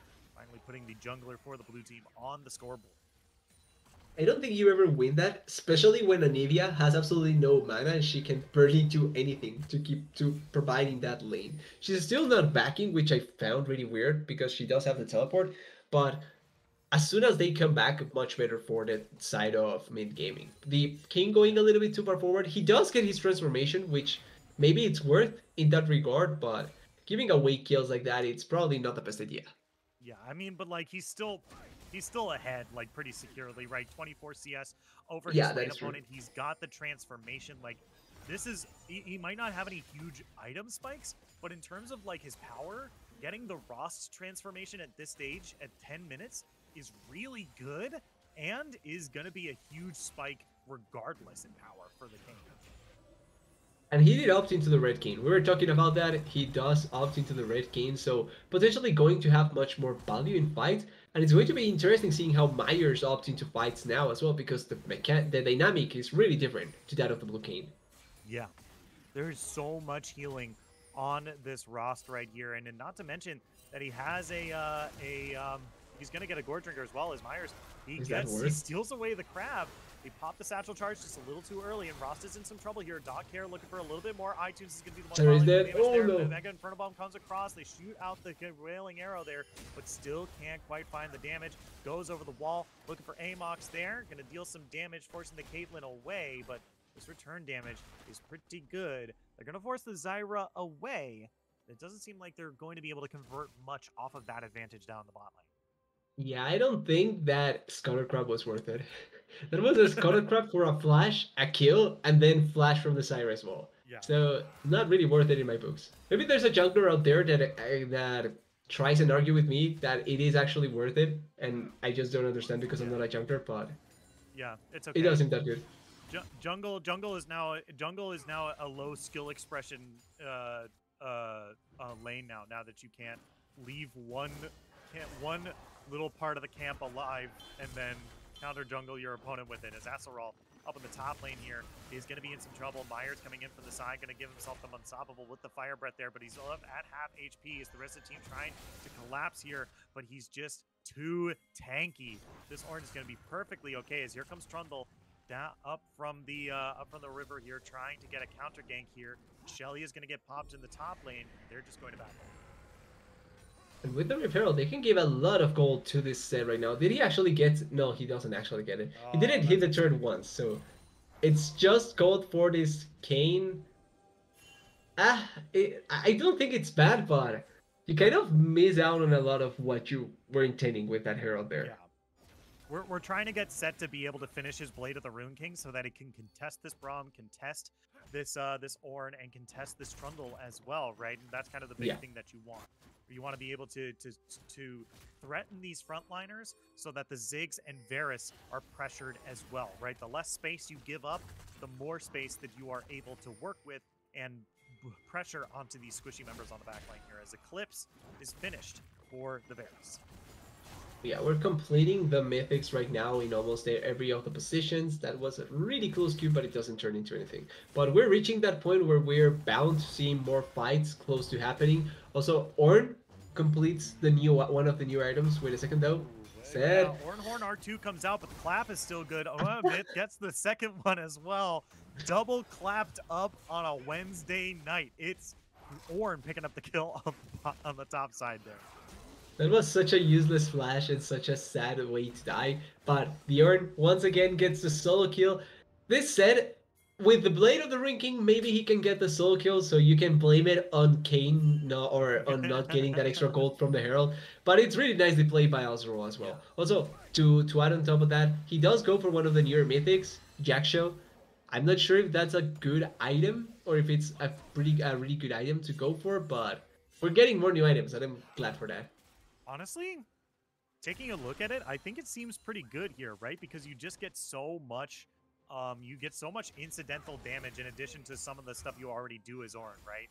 And so, like, and you don't even need to auto attack people like the Sunfire Aegis needs you to do. You just kind of need to like stand around people, and you're also getting a bunch of resistances as well. Because it's like as long as you're in combat, you get 10% increased resistances until the end of combat. Like, that's pretty good. You're also getting some decent healing as well. Like, I think this is a stellar item for Ornn, much better than the Sunfire Aegis. Seems like as long as you don't insta-die sounds kind of bad, but as long as you don't fall below like 50% health pretty quickly, this item potentially can work out really well for the Ornn, like you're pointing out. So certainly can be an interesting situation this game, and I want to see how effective it is. With that in mind though, top lane. Yeah, it's going to be a 3v3 as Anivia is following Ziggs here, but that's a great knock-up here. That's going to be the Umbral Trespass here onto Acerol. That's going to be the showstopper onto Trundle. They're going to be able to find the kill into the top lane as directed camera wants to show us Zyra killing a ward down in the bottom lane. That is certainly more important. 1 for 0. A 1 for 0 up in the top lane. Do you mean don't you care more about? Okay, I think Six dies can hear. Yeah, Ziggs, I don't know if you wanted to teleport into this. Ace in the, oh my god. 07's in the chat. 07's in the chat. Rip to He a had a real one. plan, but it was a Yeah. bad plan. Yeah. He was like, it's okay. I'll be able to catch the wave down in bot lane. I've got so much wave clear. And then Amox and Hello Bear were like, yeah, it turns out we've got a lot of damage too. It's just, he just showed up and insta died. Oh my god. That's the best way to say, I don't care about dying, give me that wave, and you Yeah, still die yeah. anyway. Kind of like this Kane though. Oh. Oh, yeah. Oh, wait a minute. Venius didn't die there. Okay. Comes out really, really quick. Going to be able to find that as now It's they're gonna be another able to get a push. second charge. Gandalf died. Looking pretty low as well as, oh my god. You think it's Varus Q that does all the damage? Varus W is where it's at. Or Yeah, Varus E, rather. it is the It's Q, the but E. Q with W. Yeah. Like you need to do it. Hail of Arrows actually does a deceptively large amount of damage. You only need like 2 stacks for it to do like a kabillion. Varus is one of those champions that when you first play it, you don't realize how good he is or how much damage he can deal. It kind of happened to me the same way with Oriana, where when I first played her, I didn't know that you can prompt up her W with her Q to deal as much damage as possible, and I was just using Q, so I messed up on so much damage. But it's the kind of the same thing where if you play it correctly, you can deal so much damage so quickly. Yeah. And it's also important to note here, Varus, like we said, building the lethality. But take a look at the enemy team. How many armor items do you see built by the enemy team right now? Wow, Give it a quick perusal. It's a surprising 0. Yeah, it's a surprising 0. As up in the top lane, Gandalf died here. Gonna use the showstopper onto Ornn, but you're up against a wall against the Forge God there. Doesn't look like he's gonna be able to get the knock up there, neither the kill, but on the side lane here, ooh, Venius immediately deleted by Bingo there. But yeah, like you said, and like we were pointing out, there are 0 armor items built by the enemy team here. Oh. Flash forward, gets the knock up. There's the breathe. The clap gets countered by the Haymaker shield there. That's not going to be able to find a kill, but there were a lot of defensives popped up in that top lane there. So I think these 2 top laners are going to have to back away. That was aggressive to say the least. Maybe here they can get another kill. Ooh, good knock up onto Ziggs. Forced to flash onto the other side of the Anivia wall there. So real good gank right there. Double flash to try and run away. They blow it just before the Dragon's Wall, so this should be a pretty easy Dragon to secure for the side of MYNT Gaming. They have the trap set up, they have the Anivia also to close out certain places, and they have the Zed about to teleport. So there shouldn't be a lot of issues. Yeah, they're gonna have to enter the pit here from either the Tri-Brush or through this blast cone here. And so they have all of the entrances on lock here. Have to be careful. Knocked into the Arbinius. Popping out the shield here. Have to be careful. Ooh, that's a lot of damage. Ornn able to get rid of at least one of the traps, but immediately replaced. Ornn is getting to see it. Oh no.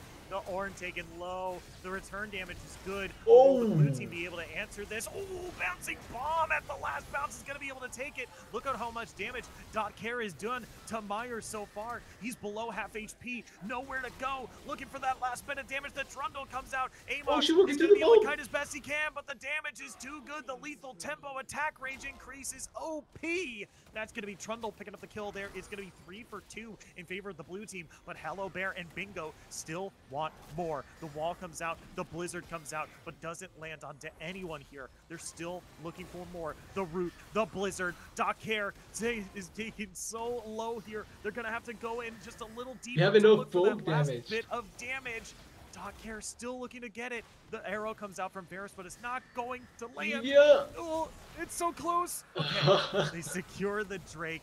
Nivea's not going to fight it anymore. They're going to back away. These fights are way too close.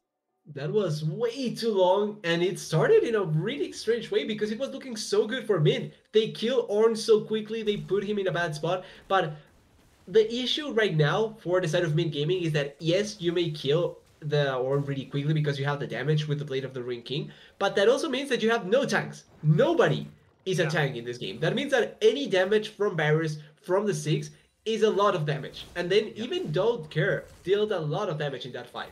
So Yeah. if you don't have any tanks to survive long enough, you're just going to die if you take fights like that. Yeah, and we definitely saw that come through as well. I spoke about how many items do you see that have armor on them? How many of them have magic resist, right? We just have one. We have one each. We have 2 total, right? We've got 2 Merc Treads on the team. There are no resistances being built by this team so far. So I think this Ziggs should just go full ham, right? Just build as much damage as you humanly possible, right? He's building a Shadow Flame right now, which means he's just going to be able to penetrate through all of that magic resist that is already there and just do so much damage, right? It's going to be really tough to survive a lot of the poke damage from the blue team here. Now, they need a little bit more time. The Muramana isn't finished by the Varus yet. We haven't seen the Shadow Flame being finished by the Ziggs, but these team fights that they've already won are looking pretty promising. But it's not like the side of MYNT cannot try and achieve much, just because they do have a lot of, like, we saw how well they dealt with the Ornn quickly, and as long as they do have a weight Trundle, I think it should be fine. Yeah, Trundle. Yeah, we got the Ornhorn coming across as well. Asurol is going to knock 2 into the air. Mega Inferno Bomb comes across, just gets damage on the tip there. I don't think Gandalf Died has anywhere to go here. He's taken insanely low. Wait, Varus! He's going to be in the middle of the team there. Oh, Varus is almost taken down there. It's 1 for 1. Top laner for top laner. But I think this poke damage is still in favor of the blue team if they still want to do this fight. Look at how much damage Bingo has already taken from just 2 skills from Ziggs. They really need to be careful about how they take it, but for how the situation started and how it was looking, honestly, the fact that they trade 1 for 1 is not that bad. And they get another good kill into the Ornn. I feel like they could have even gotten the Varus. The set was really close about that, and that's also another thing to look into for fights. If the set can get on top of the backline, can he deal with these 2 backlaners? And I think that with the damage that he has, he probably can. Yeah, for sure. Is now we get to see a new ornament name. We get to see a new ornament name. Yeah. The Unspoken Parasite. Ooh. Boo. Ooh. I thought it was going to be better, but maybe I'm too. Is this wait? Is this thing like the like Kai'Sa's armor? Is this like the parasite that's like the name of Kai'Sa's armor? Because it has flavor text. It says he has been called many things: a carapace helm, a second skin, a living tomb. I wouldn't know what to say, but let's say yes. The icon even looks like the little blasters on the back of Kai'Sa, on Kai'Sa's back. I feel like it looks like the mask. The mask? Yeah, I guess so. We rarely get to see her with the mask on, so yeah. I mean, I guess. Yeah, for those that don't know, Control 5. Control 5. I think it was Control 5, yeah. But yeah, it's this is one of the new items that we're talking about here. The Unspoken Parasite is the ornament upgrade for Yashal Void Parasite or something. I don't remember what the name of the item was. You get a bunch of resistances, and then when you're at full stacks, you start draining HP around from people around you. And so, oh my God, Sunfire Aegis isn't a mythic anymore. That's insane. Yep. Oh, that rules. That's one of the good changes out of the tank update. For tanks, right? Like, for others, probably not, but for the tanks, yeah. Yeah. I mean, that Diana build just gets more insane now, right? Because you can build, like, Ohmwrecker, or not Ohmwrecker, what am I saying? Riftmaker. You make Riftmaker, Nashor's Tooth, and Sunfire Aegis, right? Because you can still do the same build, just throw an actual mythic in. Okay. No, Caitlyn forced the flash. Preseason 13 is looking really cool, by the way. Y'all should, if y'all are interested in playing League of Legends, now's a good time to play because no one knows what's going on, and there's like a lot of cool stuff to do. If you like Pokemons, they added Pokemon, so there's that as well. They did. Oh yeah, no, we cannot call them that. League mods. Yeah, but the fight though. Yeah. Myers diving in right here, going to be able to cleanse off that, be able to spread those chains of corruption here. So they're just going to back away here as the red team is first to this Ocean Drake here. This is the 4th Drake of the map. Going to give them their 2nd Drake here if it's uncontested, but it looks like they're looping all the way around the side here. They want to fight like this, the blue 100%. team does want to contest. This Drake is at half HP. That's a good initiation from Ornn there. Mega Inferno Bomb comes across so much damage across the red team here, but Taki has to get real close in order to get into this team fight here. Gandalf Die goes down, and now Myers on the back side here. can't get onto Varus, but iTunes is trapped inside the Blizzard. Dokkair is trying to get these kills onto the red team here. Flash forward by that's Tucky Nick it. is going That's to be a able to fight find win. more kills as they're gonna get the egg Nivea as well. They're looking for Hello Bear, and there's the A's Esports Caps UQTR Academy. Get the first ace of the game and now get to run down this mid lane. And we were talking about this. Fights that are quick, that can burst. When you can burst targets, they want to take it as soon as possible. They destroy. Amux didn't do anything in that fight. He just got deleted at the start of it. And then easily enough, when you delete the AD carry, you can just follow up onto destroying the rest. No resistances, no tanks. The rest are paper. They get destroyed, and it's a pretty easy win for UQTR. They get the dragon. I like that they didn't opt into going for the Baron instead of the dragon, because they can go for the Baron at any point.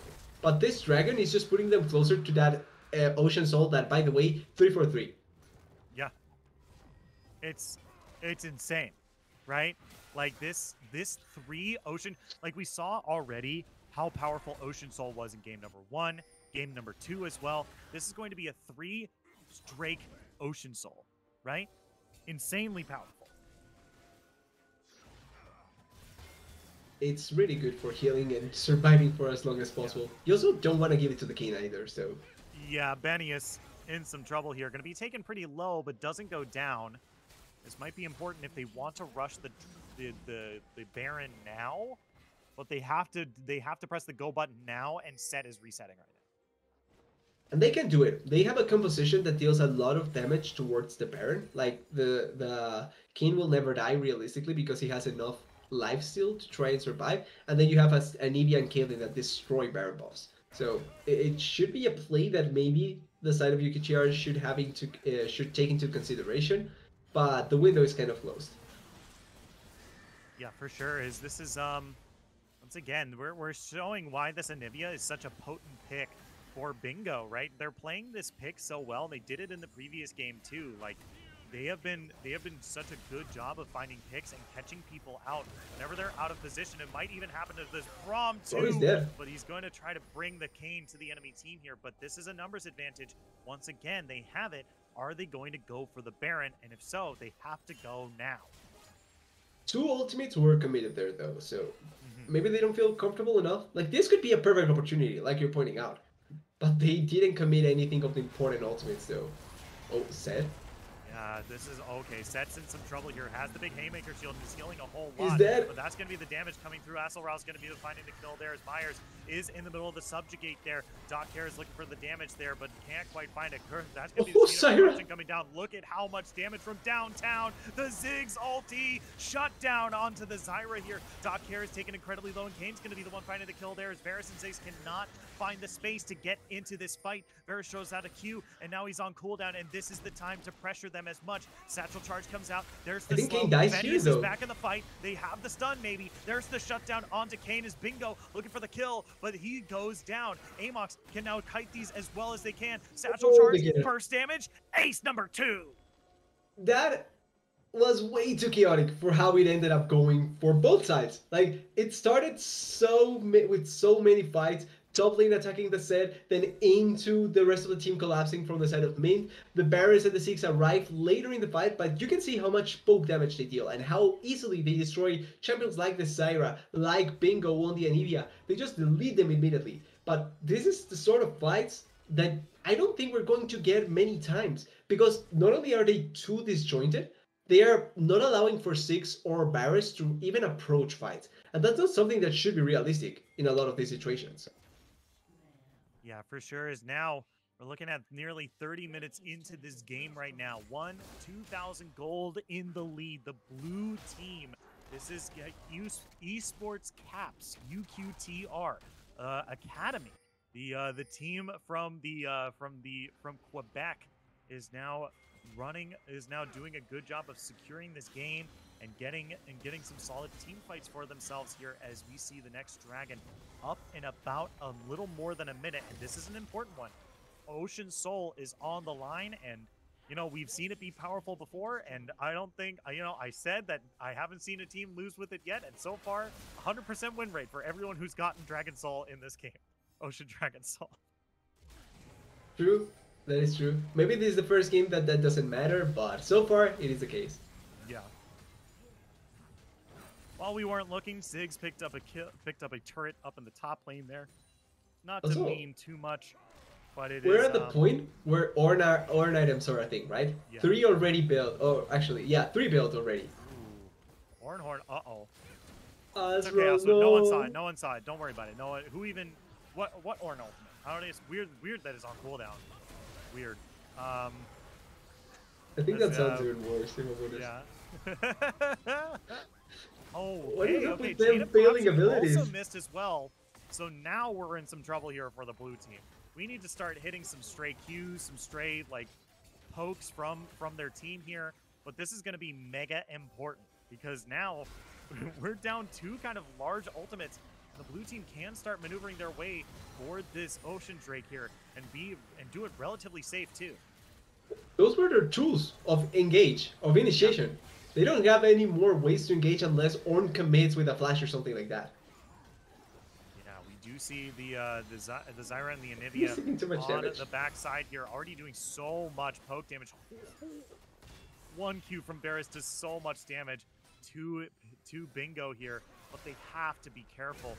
Trundle full HP, flashes forward, looking for the Caitlyn, gets the tower down, but now they're looking for more. That's going to be the Mega Inferno Bomb coming down, but that's the 3rd ultimate now down here. Myers flashes over the wall, and they've already committed so much. That's going to be Braum ultimate down. Chain of Corruption is coming back in just a moment here, is back off cooldown, and we're going to have the Call of the Forge God in just a little bit longer. This fight is going on for so insanely long. Going to stop the face breaker there. The burst damage on the Myers is going to be good. The Chain of Corruption is not going to be spreading to the rest of the team, but they have the damage to keep going through. Gandalf died, has to keep going. Venius is fighting Hello Bear on the backside. They're not going to be able to find it, but Ignite is taking insanely low. He's got to be careful if he wants to stay in the fight, but Amox is going to find it with Ace in the hole. The red team is now surrounding the blue team here, and their carries are dying. Bingo is going to get Doc Care insanely low here. There's a good wall, and he goes in the wrong direction. Amox is going to be able to find the kill there, and with nothing left. Ooh, Mega Inferno Bomb is coming off in back in just a second here. Hello Bear is going to be in some trouble. So is Amox. He knows where they are. Is he going to look for it? Oh, he's in base. Oh, no. Okay, never mind. Ziggs is in base. He's not going to be able to look. He has teleport. The cheeky Mega. He has teleport. He's teleporting. He has teleport. Oh, he's teleporting. No way he gets this. Oh, my God. Yes. No way he gets this. Oh. Ziggs does get it. I'm so glad that happened. And that means no Caitlyn for 40 seconds. Dragon is still up. So we may get a repeat of the fight with no AD carry for MYNT Gaming. Yeah.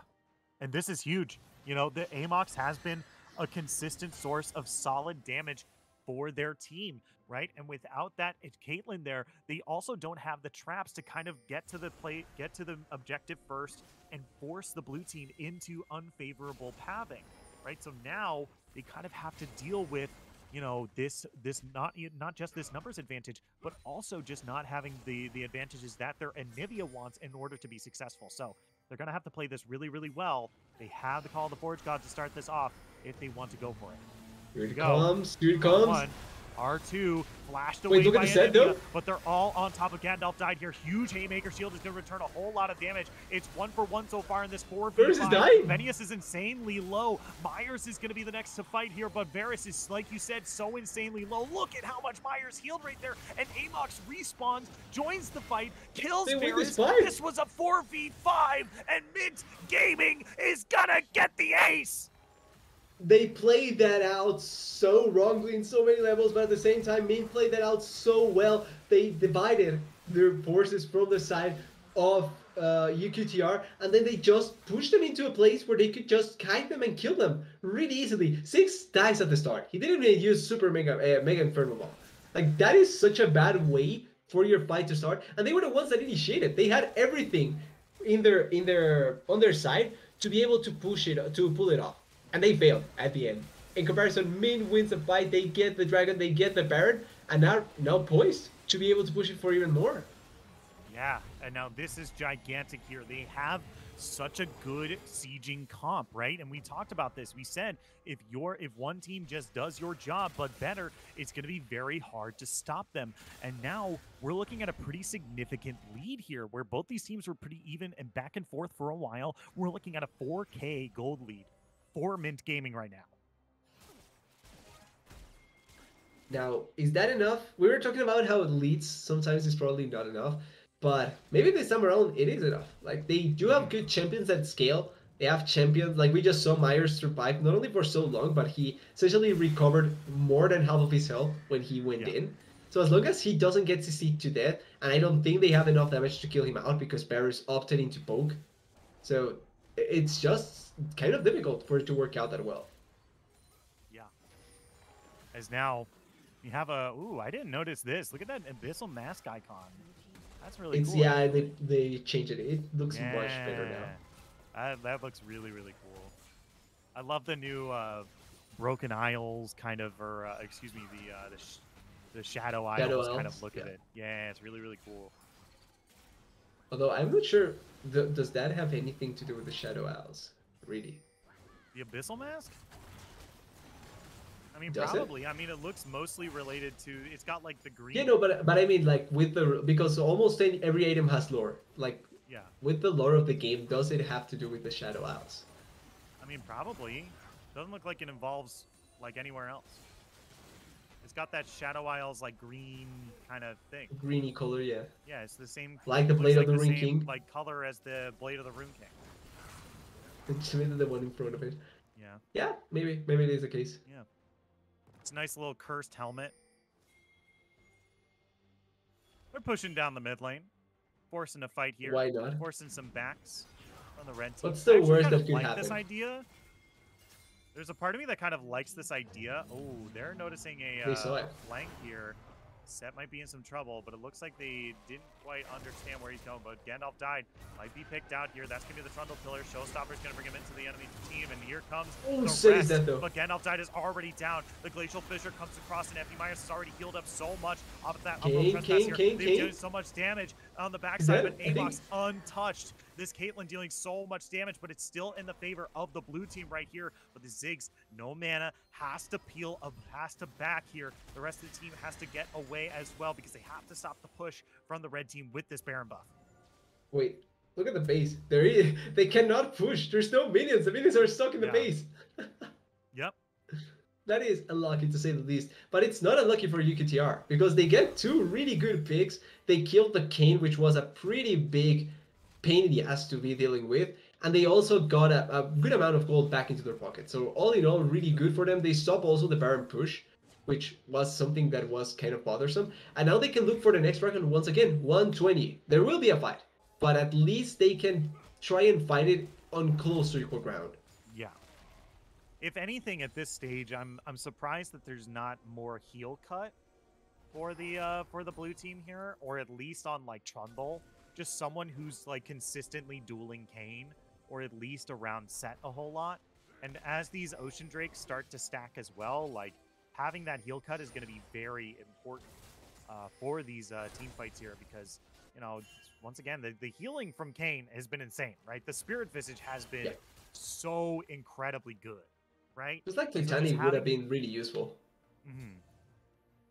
Yeah, is now... Yeah, we're going to have to take a look because we do have Dragon spawning in about 30 seconds here. Orin is pathing down towards the bottom lane. The rest of the blue team is on the Tri-Brush bot lane side of their own jungle. But it looks like, I mean, they're basically playing this out like a level 1 invade right now. Pretty much. They don't want to walk wrongly into places. Kayn spawning them out, but they are trying to set themselves up for a potential fight. That's a quarter of Hello Bear's health right there with just one Bear SQ. 4 lethality items. Yeah. Makes sense. Yep. He's also got that Serpent's Fang as well, so should be able to cut through the Haymaker shields from Gandalf died as well, so have to be careful. Oh my god. Kayn. Is so good. Myers from the side. That was Chain of Corruption used. Yeah. That's already one ultimate down for the blue team. Here comes the second. Ornhorn coming across, and on the backside here, Glacial Fissure coming out, but Effie Myers is going to be stunned up. He's dead. Find the last bit of damage. iTunes is going to be able to find it. On the front side here, Also Roll is going to be able to find that kill, and now they're going to be able to collapse onto Bingo here. There's the big shield, but the wall is so incredibly good at slowing them down. Can they find these stacks? Docare has to peel backwards here. He's slowed up by the Blizzard. That's going to be the damage on There's just 2 left. there. They find just 2 left. It's 1 for 3. Can they turn it around? Looks like they're just going to force him away for the dragon from now, but the red team is not staying away. Anivia is good at hitting people inside these pits, so they have to be careful. They don't want to get this stolen away. This is Ocean Soul. This is huge. There is no smite, so this should be a pretty easy dragon to collect. Yes, the Kaylin and the Anivia survive, but it's so going into the pockets of UQTR. And a fight that starts with Chains of Corruption going wide works out amazingly for the side of UQTR. We even saw Ornn solo killing the Zyra on the side. It's surprising how well it went, but a lot of that has to do with Kayn not being in range for his ulti. If he's able to get inside of anyone, that fight potentially looks really, really different. But Kayn dying so early just makes the fight much easier to fight for UQTR. Yeah, and now we're going to start to see the fight around Baron happen. So this is where we're going to see the next big fight here. But crucial, it's important to note that the Ocean Soul buff is whenever you damage a champion with an ability, you get healing. Yeah. Right? Upon damaging an enemy, heal for a bunch. Right? So that's going to be important to note. R2 doesn't land, Control Pillar does. Get a little bit of space off of that, taking a bunch of damage here. Mega Inferno Bomb comes down. The Arcane Comet as well. They're taking down with that DOT from the Leandries. Here, Zyra's forced to back, so now they have a numbers advantage on this Baron. They're starting it up. They are looking for it. Zyra would not be a part of it. Okay, she's a staying. She does have ulti, so as long as she is able to lay down the ulti. Oh. Myers goes in, looking for the steal. He steals it! He steals it! Effie Myers is going to steal the Baron, but will they survive? Gandalf died. He's taken incredibly low here. Effie Myers over the wall is taken incredibly low, but not going to be able to take it down here, and that is huge. Mint Gaming delays the game that much longer and picks up the Baron buff. They get the Baron, they get a kill as well, and nobody dies. I'm surprised nobody ends up dying on the side of Mint Gaming.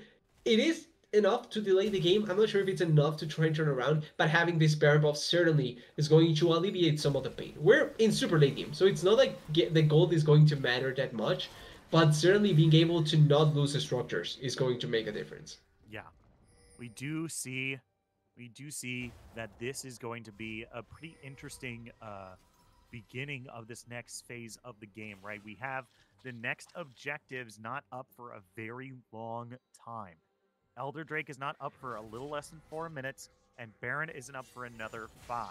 It's going to be the next few minutes of the blue team trying to fight off the red team from pushing in. Remember, they still have a very good siege composition here. That needs to be respected, but Gandalf died. Might have bitten off a little bit more than he can chew here. He goes down. Set goes down here, but they're not able to do the full chase into the enemy team, but they should be able to pressure them here because look at these HP bars. Even if it looks like they're damaged for a moment, that's going to be back to full health in a moment.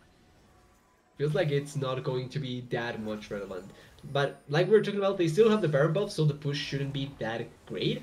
Still, losing out on the set.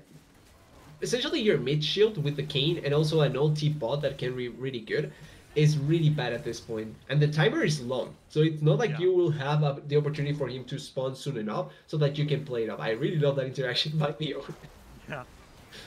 Yeah, here they're going to be able to kill the inhibitor in the mid lane here. A big pickup for the blue squad here. Nice super minions already spawning.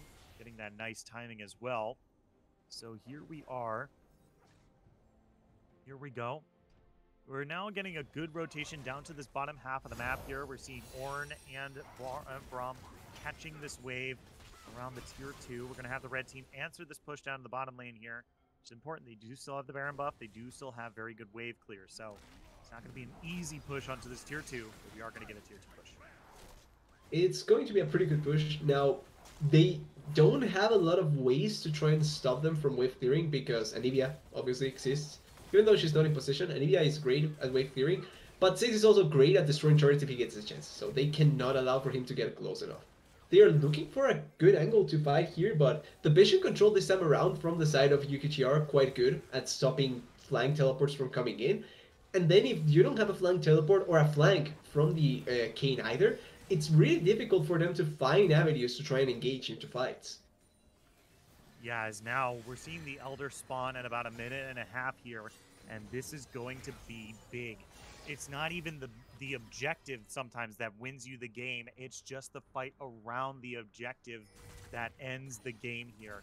At 45 minutes, we are looking at a very long series. We are looking at very long death timers here. And it's important to note that we still have super minions shoving into the mid wave here, which is going to force some attention from the red team as this objective starts to spawn. We have a minute left until Elder Drake, and this is the biggest fight of the game. That is a game-winning buff. That is a buff that even if you're behind, even if you don't have the soul, even if you don't have the Baron buff, if you get Elder, that's it. You win the game. Because that is something that not a lot of teams can fight into. Yeah, it's just deleting about like 15% of your health bar, I'm fairly certain. You just work with only 85% of your maximum health. So, yeah, it's an insane buff here. iTunes got caught out here. Good R2 on a Myers here. Stunned up, knocked into the air. He's going to go down. This is gigantic. You don't even need the buff. Benius is getting bashed away here, but Showstopper is going to keep them in the state here as they're still looking for more. Gandalf died, taken incredibly low, but Asaral is going to take him to hell with him. As now Dotcare on the backside here, looking for Hello Bear and Bingo. Amox here trying to run away from Ziggs and Varus. These HP bars are insanely low. It's 5 seconds left on the Elder Drake. No jungler, no top laner, no support, and no top laner for the blue team. They're just going right for it. I wouldn't even say no health bars because Anivia and Zyra are really, really low. So they are going to try and stop this with way too little health bars and way too much against them. Yeah. The poke is going to be so harsh. Bingo does have Agnivia here. It does have that passive available, but this Varus damage is just through the roof right now. They really can't be caught out with any of these abilities. They're waiting in the bushes right here, waiting for them to make a move. But Kayn is up now. They are able to buy enough time so that the king can come back alive. I think they might be baiting it out because now it's a wait a minute. Kayn has respawned and is making his way down here. They might have spent too long trying to get a cheeky pull onto this Drake here, but now the Drake is up. The red team now has complete control over the side of the river here. They might have accidentally given it up for free. Everyone backed as well, so yeah, could have been could be now a pretty good opportunity for MYNT to try and look for it. They have an Anivia, they have the Caitlyn still. They even have Zyra now with a couple of items, so she deals good enough damage to objectives. Yeah. What a random miss opportunity by UQTR. Yeah, as now you just see Oren just tanking up all of these headshots here, allowing his team to move in through this little corridor here from the jungle. It's 5v5, but look at these HP bars just from a few Qs, stray Qs from the Ziggs, right? Just scaring them off of this base here. And not to mention, Set had to go and answer those super minions pushed in the mid wave here. So now they've got 4 members, 5 members now, easy onto this Elder Drake here. And Kayn, he is on the back though. He does not have vision of the pit. Has flash and has he. So still a risky attempt, but they are trying to control him. Okay, this is better managed overall. Yeah, there we go.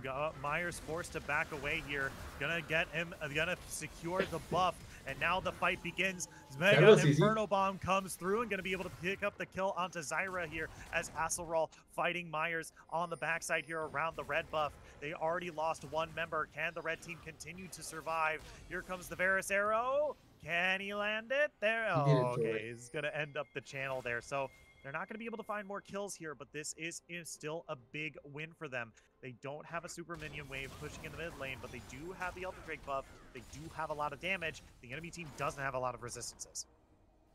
Don't have a lot, and they now have to try and parry it out without Zyra for 30 seconds. So it's not the best of situations to be in. The inhibitor did respond, so it's not like they're facing against super minions with Elder Dragon against them, but it's still hard. Like, poke from barriers and poke from from 6 here will mean that they can take more than half their health in just a few hits. Yeah. Now here we go. This is a real stressful time. Chain of Corruption comes across here. Myers immediately with that tenacity is able to get away from there, not take a big cue from Varus thus far.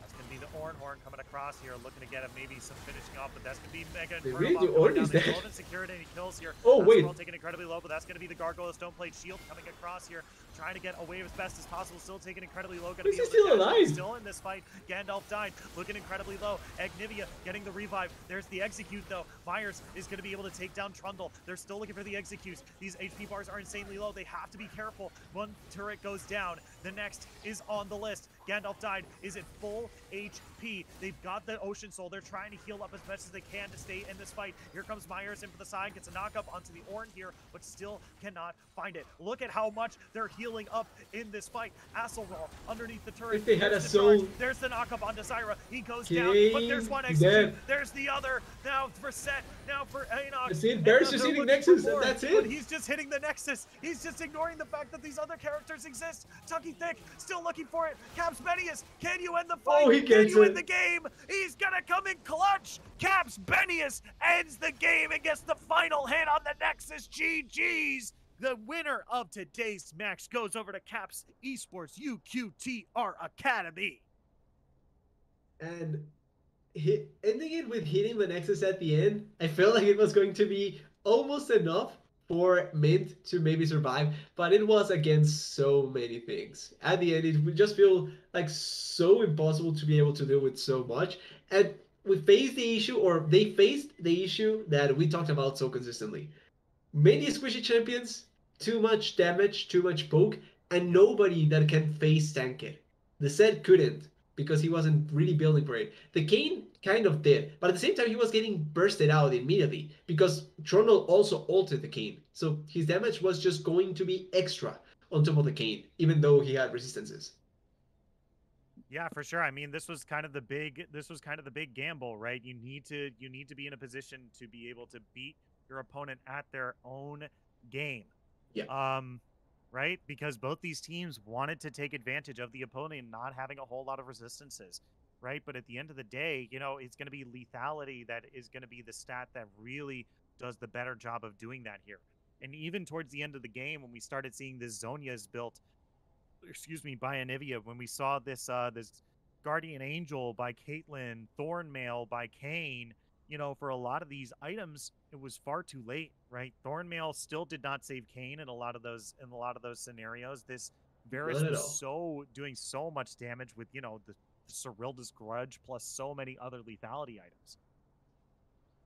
It was just such a hard game for them because even though they did find angles where Anivia and the Caitlyn could deal damage, like they were a paper pretty much. And we talked about this really consistently. Poke just deals so well when you're paper because you can just deal so much damage from a safe distance. And I think the Ornn and the Braum as well came in clutch this game because a lot of what could have killed Varus and Six ended up being taken by both the Ornn and the Braum. They suck up a lot of the damage, and then when there was none left, or at least for a rotation, nothing left, you just come in as the Varus, as the Braum, as the Six, and get the kills. Yeah. And a lot of these kills towards the end of the game, I mean, shout outs to Caps iTunes for sure, because he has been playing, I feel like he's been playing out of his mind in this particular game. I know y'all can't see the post game screen, but he has 81,000 damage this game. 81,000 on the Ziggs. Holy moly.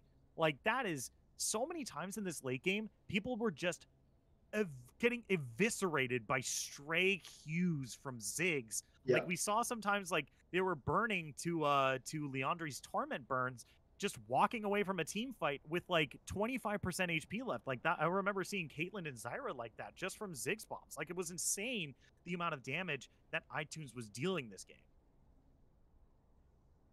It just felt like such a stark difference. Yeah, that's the word I was looking for. Yeah. Stark difference compared to the second game six and the third game six, where the damage was just so massive, so consistent. Like, they didn't find a lot of opportunities to capitalize on the six or be able to deal with the six.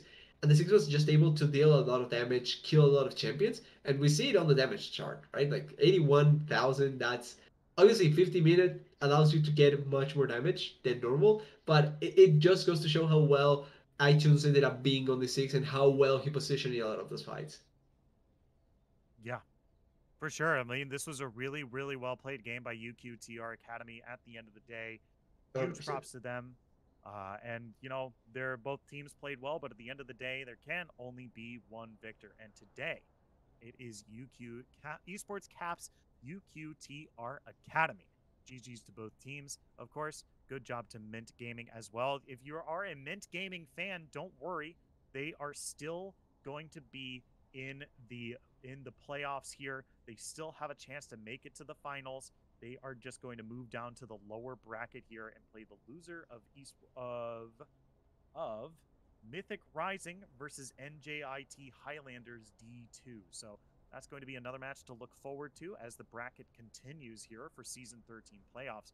But from myself, the entire live broadcast crew, TDS, my co-caster for this evening, thank you all so much for tuning in. If you haven't already, press that follow button. We've got League of Legends action for you to watch nearly every single day. And if you're feeling generous, press that subscribe button as well. It helps us keep the lights on here at Style Esports and helps us pay for this and helps pay for the great casters that you get to listen to every single time you tune in. So thank you all so much for tuning in, and we'll see you at the next match.